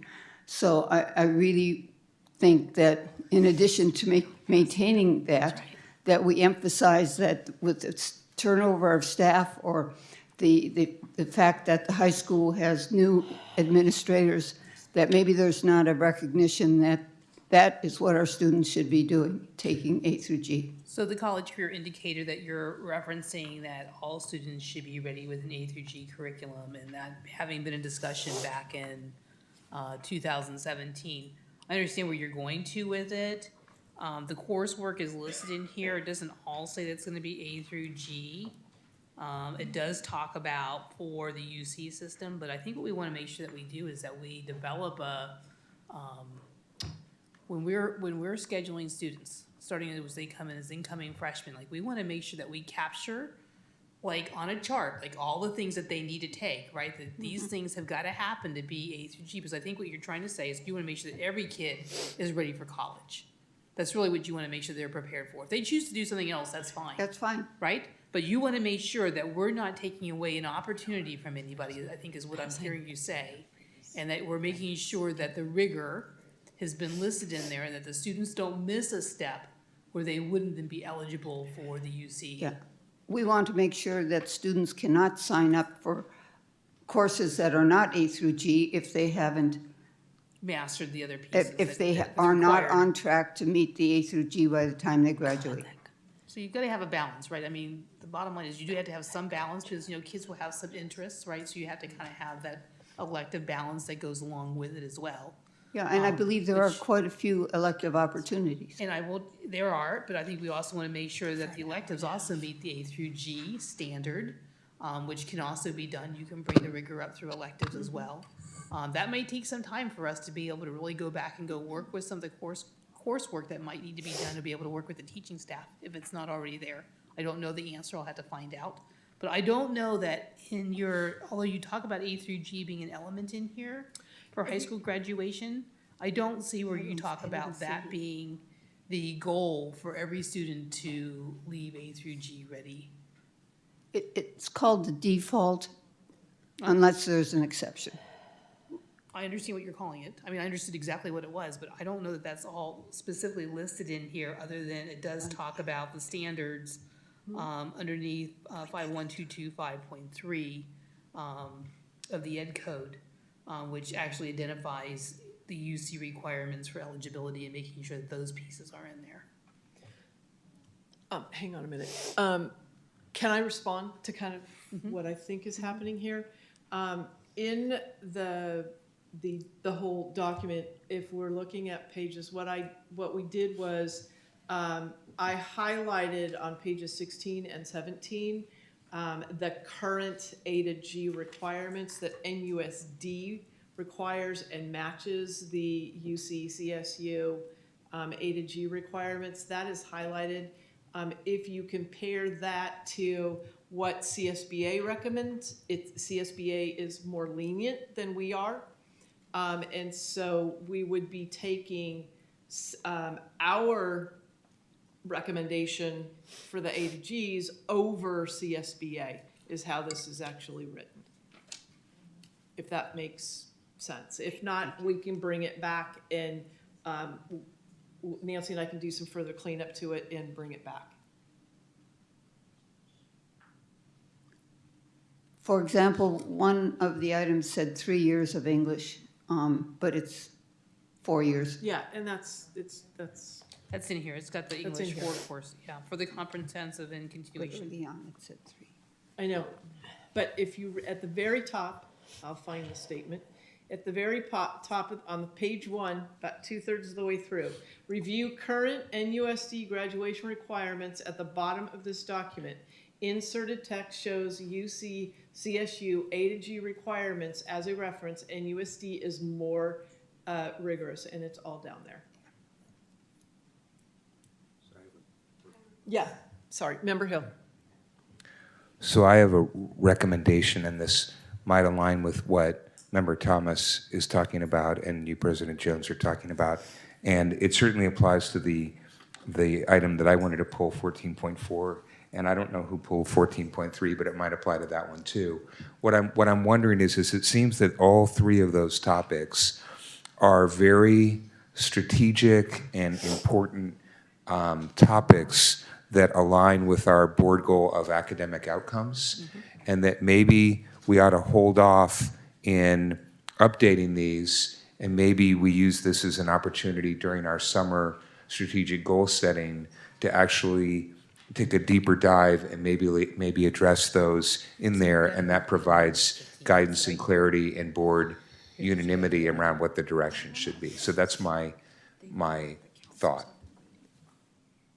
Okay, thank you. Member Lee? Member Lee?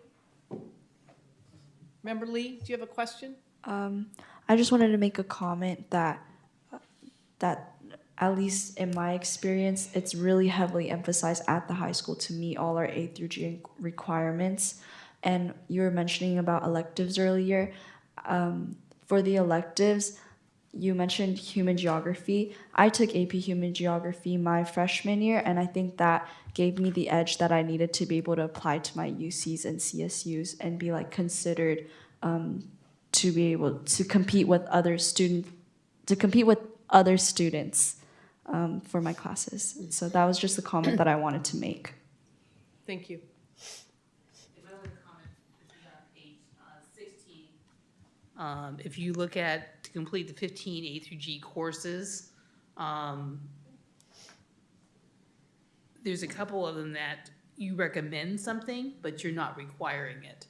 And so I think maybe there could be a point of discussion here, somewhere here along the lines about, do you want to have 4 years of math to be able to meet that high level? I mean, that's an element. It could be science. It could be 3 years of language arts. So, you know, you have one piece of recommendation, but then you have a requirement, but you also have a recommendation, right? So I think, you know, some districts have taken higher rigor and they've moved to 4 years of math credit. Like they are requiring that there be 4 years of math. So that might be a discussion to have because you're asking that they complete a minimum of 15, 11 of them by the end of their junior year. Okay.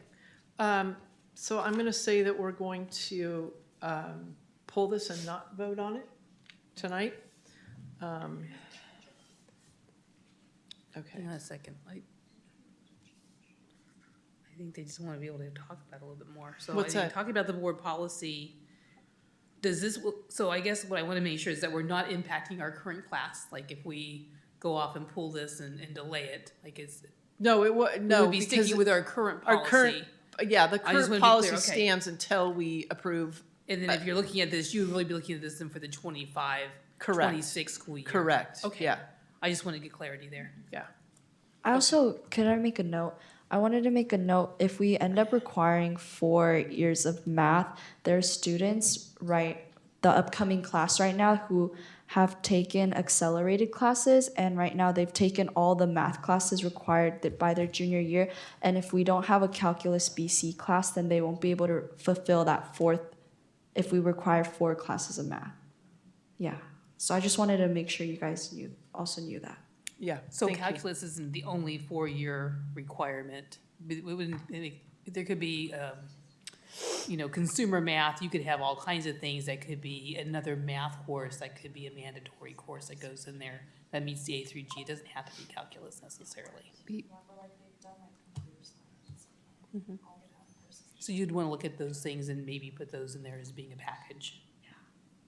That makes sense. Okay. 14.6. And I realized when we did the first vote, I apologize, 14.3 got skipped. So we'll need to do that one individually as well. So 4.2, Member Thomas, we didn't vote on that at the time, but we'll listen to everything and then we'll go back and we'll vote on them independently.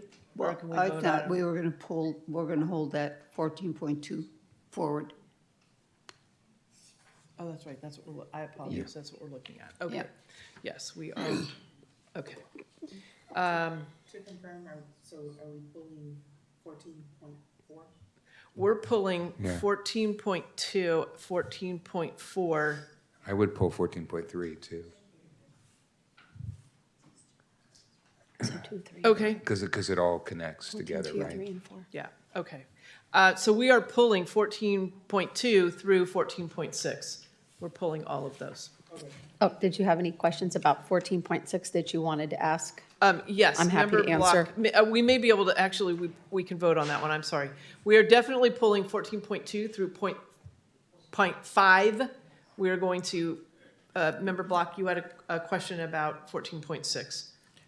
Yeah, I just had a follow-up question. I think Ms. Parks brought up a good point about the job description being 30 years old for that position. And I was just wondering, like, how that might impact the person coming into that role, and if there's a possibility to revise it before we move forward with it, just to make sure that the expectations are really clear, especially for a role as important as one that's going to be responsible for billing and getting this new program started that Ms. Acosta had presented on previously.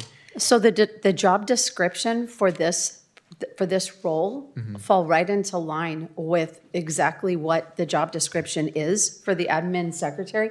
And I think we're hearing the words medical billing and we're thinking this is something different. We've got admin secretaries that do that very same task as is. Now, the larger question is, do we have a need to revise our job descriptions across the board? Probably so. But we did work collaboratively with CSEA.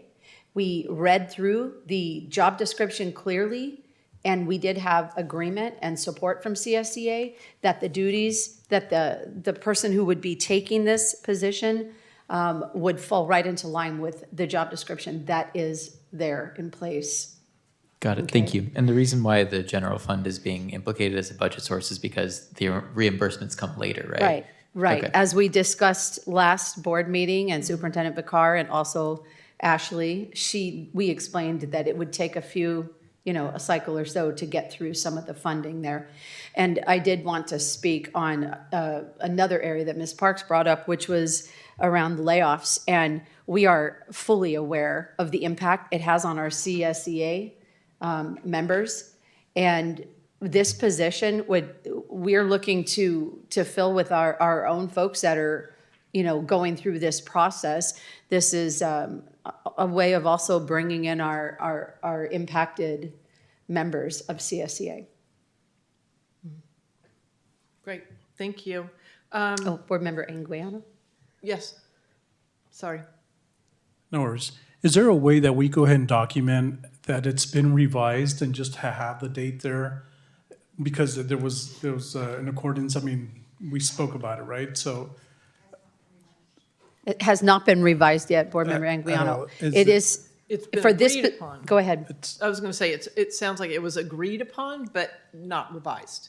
Right. As it is written, we compared the duties, the expectations with the current job description, and there was not any question from CSEA around that. But in a larger discussion, many of our job descriptions need to be updated. 30 years old is a bit old, but for this fits. Could we have a footnote on that job description saying reviewed? Yes. In April 2025? Thank you. That's what I meant, not revised. It can, thank you. All right, so may I have a motion to approve 14.6, the Admin Secretary for Children's Youth Behavioral Initiative? I'll make a motion. Okay. I'll second it. Couldn't get my mic working. Member Thomas motions, Member Block seconds. And could I get a vote, please? Oh, look at that. It already says yes. That was weird. Like, it must not have reset. Let me redo this, just so we make sure we get it set. Okay. Show vote. Start voting. Oh, right. Thank you for redoing that. Great. There we are. 6 ayes. Thank you so much. So, Ms. Lemus, just for the record, 14.6 through 14.17 were all, which was really nice. It didn't work out that we heard him first. They're all Thomas Block. That worked out great. After last time it was a nightmare trying to figure all that out, but we did. Problem. Okay, moving on to Board of Education comments, reports, announcements, requests. Did I miss something? Oh, okay. I heard a voice. Request debriefs discussion. Member Hill, let's start with your end. How's that? Thank you, President Jones. So I just want to thank everyone in the district for all the hard work that they're doing. And I know that, again, it's yeoman's work, but I think that we're making progress. And I just want to wish everybody a great spring break next week. And that's it.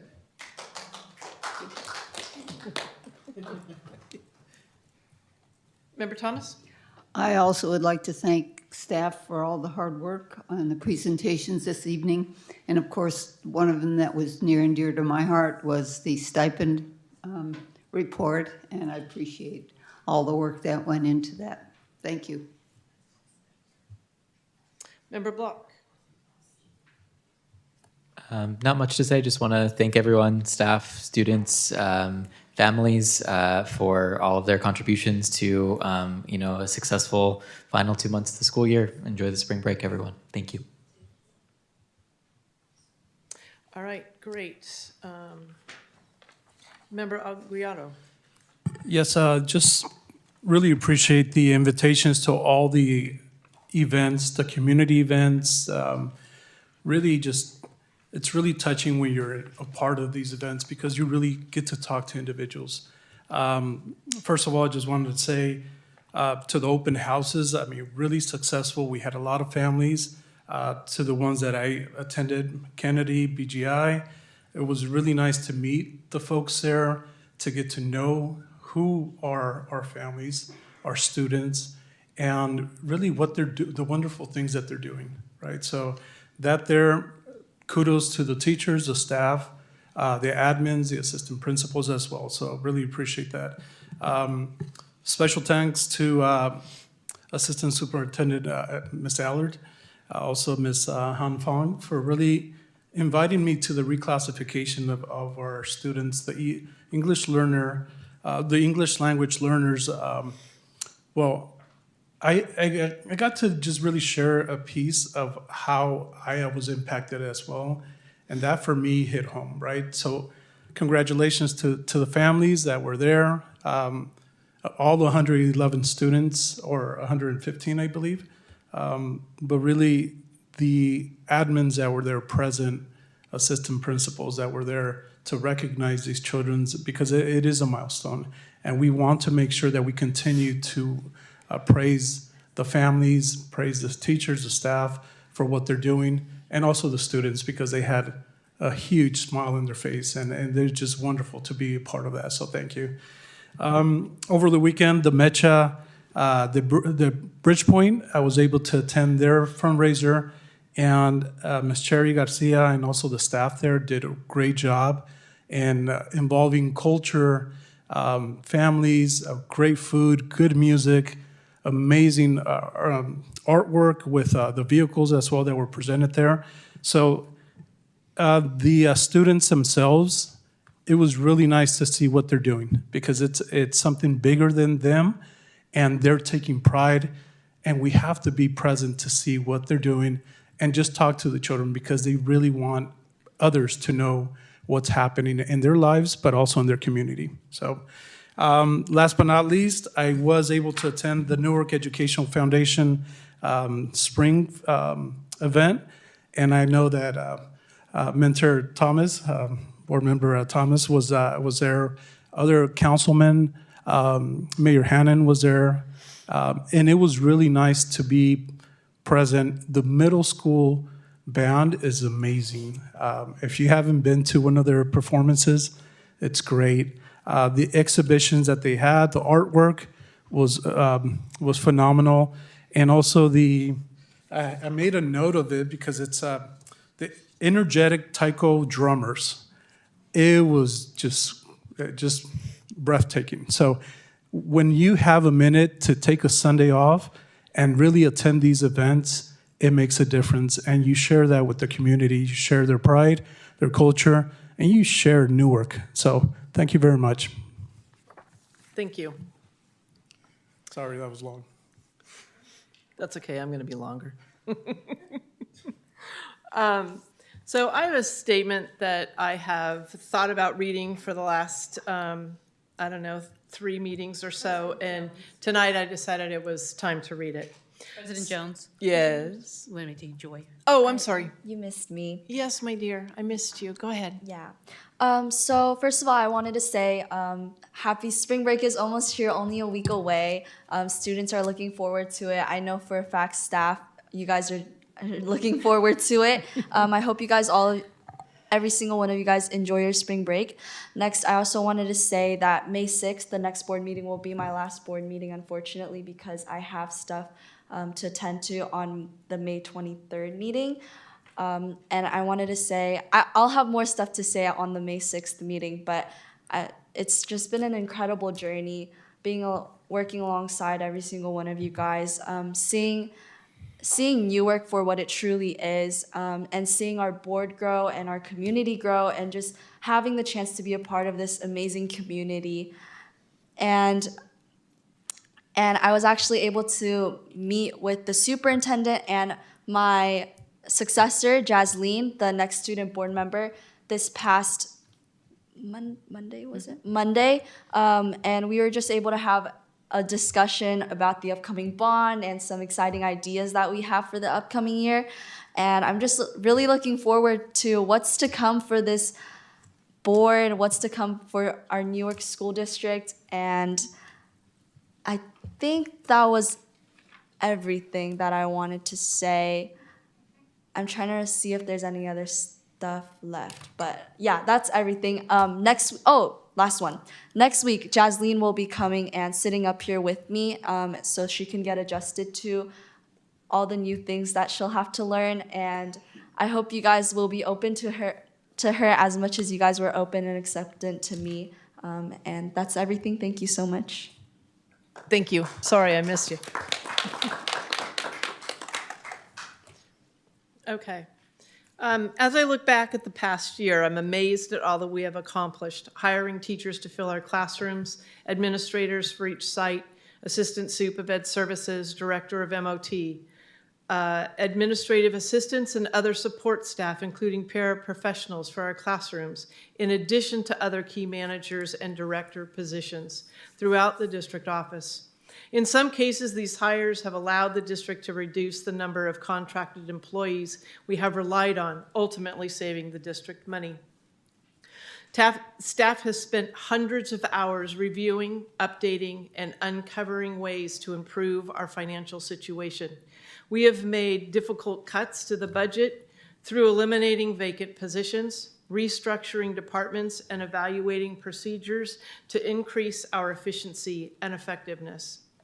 Even with being aggressive in our budget cuts, getting down to the bare minimums, not only at the district office level, but at our sites as well. We must continually evaluate and determine if the restructuring that has been done is still relevant as we move forward. This is a constant process with many components that affect the day in and day out business of the district, as well as its future. Although we cannot always say what we have uncovered because it might reflect on a specific position or person or people, please know that we are making improvements to assure proper procedures are used moving forward. With the help and support of the community, we were able to pass a bond of $205 million. That's amazing. This will allow us to make the needed improvements for safety, technical infrastructure, and much needed maintenance and other infrastructures to our facilities. This is a huge accomplishment. And it will help to free up monies that could otherwise be spent, otherwise have been supported by the general fund, now will be able to be paid for by bonds. We have heard tonight that we're moving forward with the first bond sales and forming the bond oversight committees. I look forward to following those processes and those timelines. As we continue our focus on student achievement, we are beginning to show student growth. We're excited to continue focusing on what will help our students grow and learn, raising our expectations to help them achieve their potential. Our Ed Services Department, including the LCAP Committee, are working hard to update our academic and social emotional programs to better serve our students. We are constantly gathering data and evaluating it to make sure that appropriate programs are used fidelity to best serve our students. We as a board, I know for myself specifically, are very committed to working hard to create the stability that our students need in order to flourish. I thank each one of us, each one of you sitting up here, and appreciate your dedication and your hard work. So, thank you.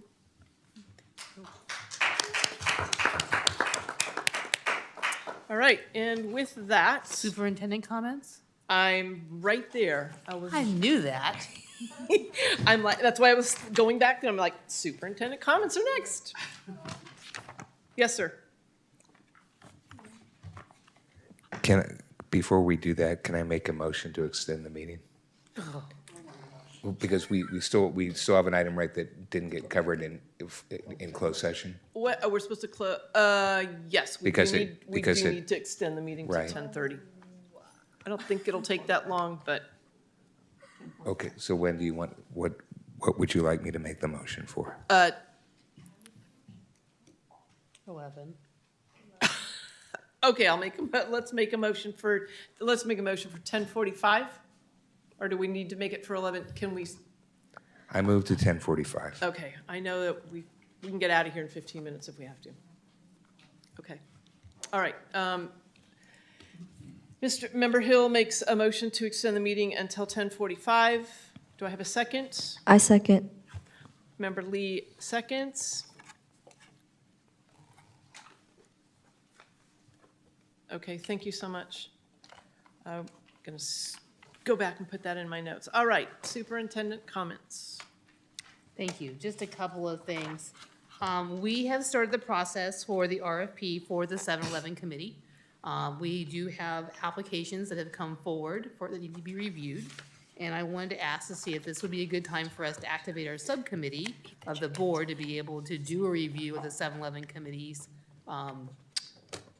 proposals that have come in. We've got 4 of them that have been reviewed, and then we would want to be able to actually either interview, have you review the packets, interview a couple, all of them, whichever you prefer. I can create a rubric, very much so, similar to what we've just done with the process that you've just seen to think together, and bring that forward then for recommendation for the board to consider for who would be supporting the district moving forward with 7-Eleven. And I believe those members, are Thomas and Hill. Am I correct? I believe that is correct. Okay. So I'm excited about that. So if I can I'll work with you on some dates so we can sit down and I'll share those proposals with you so we can start to move forward on that task. I haven't forgotten about bringing back the purchasing information. We will be bringing that back at a future meeting, most likely in June.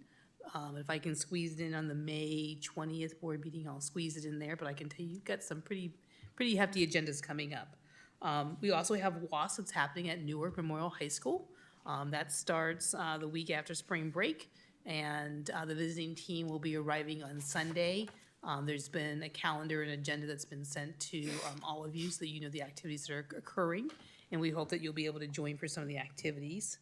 And then just a little gentle reminder, and you'll be receiving an invitation that the State of the City addresses are going to be on May 23rd in the evening. And they will be celebrating in the downtown area. And I just want to take a moment to celebrate our student board member. She received a very special recognition.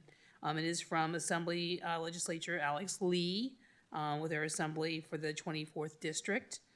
He is pleased to inform Joy that she is one of the community leaders that he has selected as the 2025 AAPI Heritage Month honoree. I would be honored to celebrate this accomplishment with you and your family and your friends.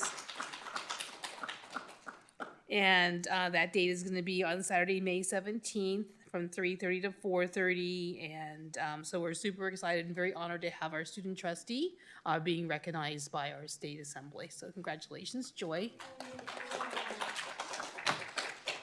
Thank you for the recognition. You're very welcome.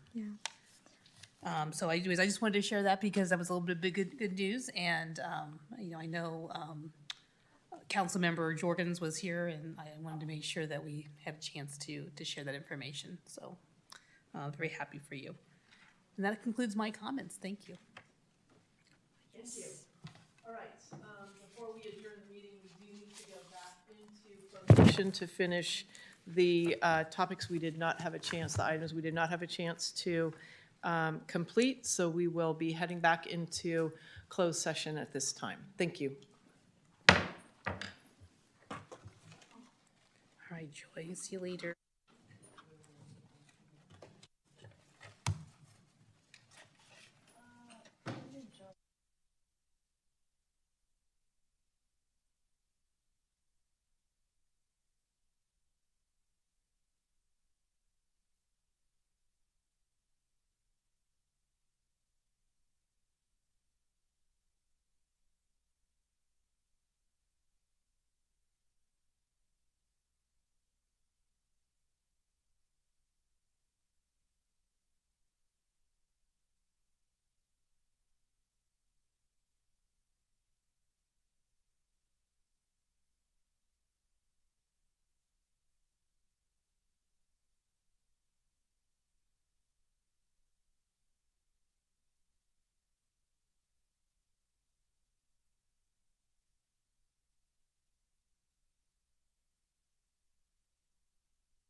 returning from closed session, and we have nothing to report tonight, and we will see you on May 6th. Thank you.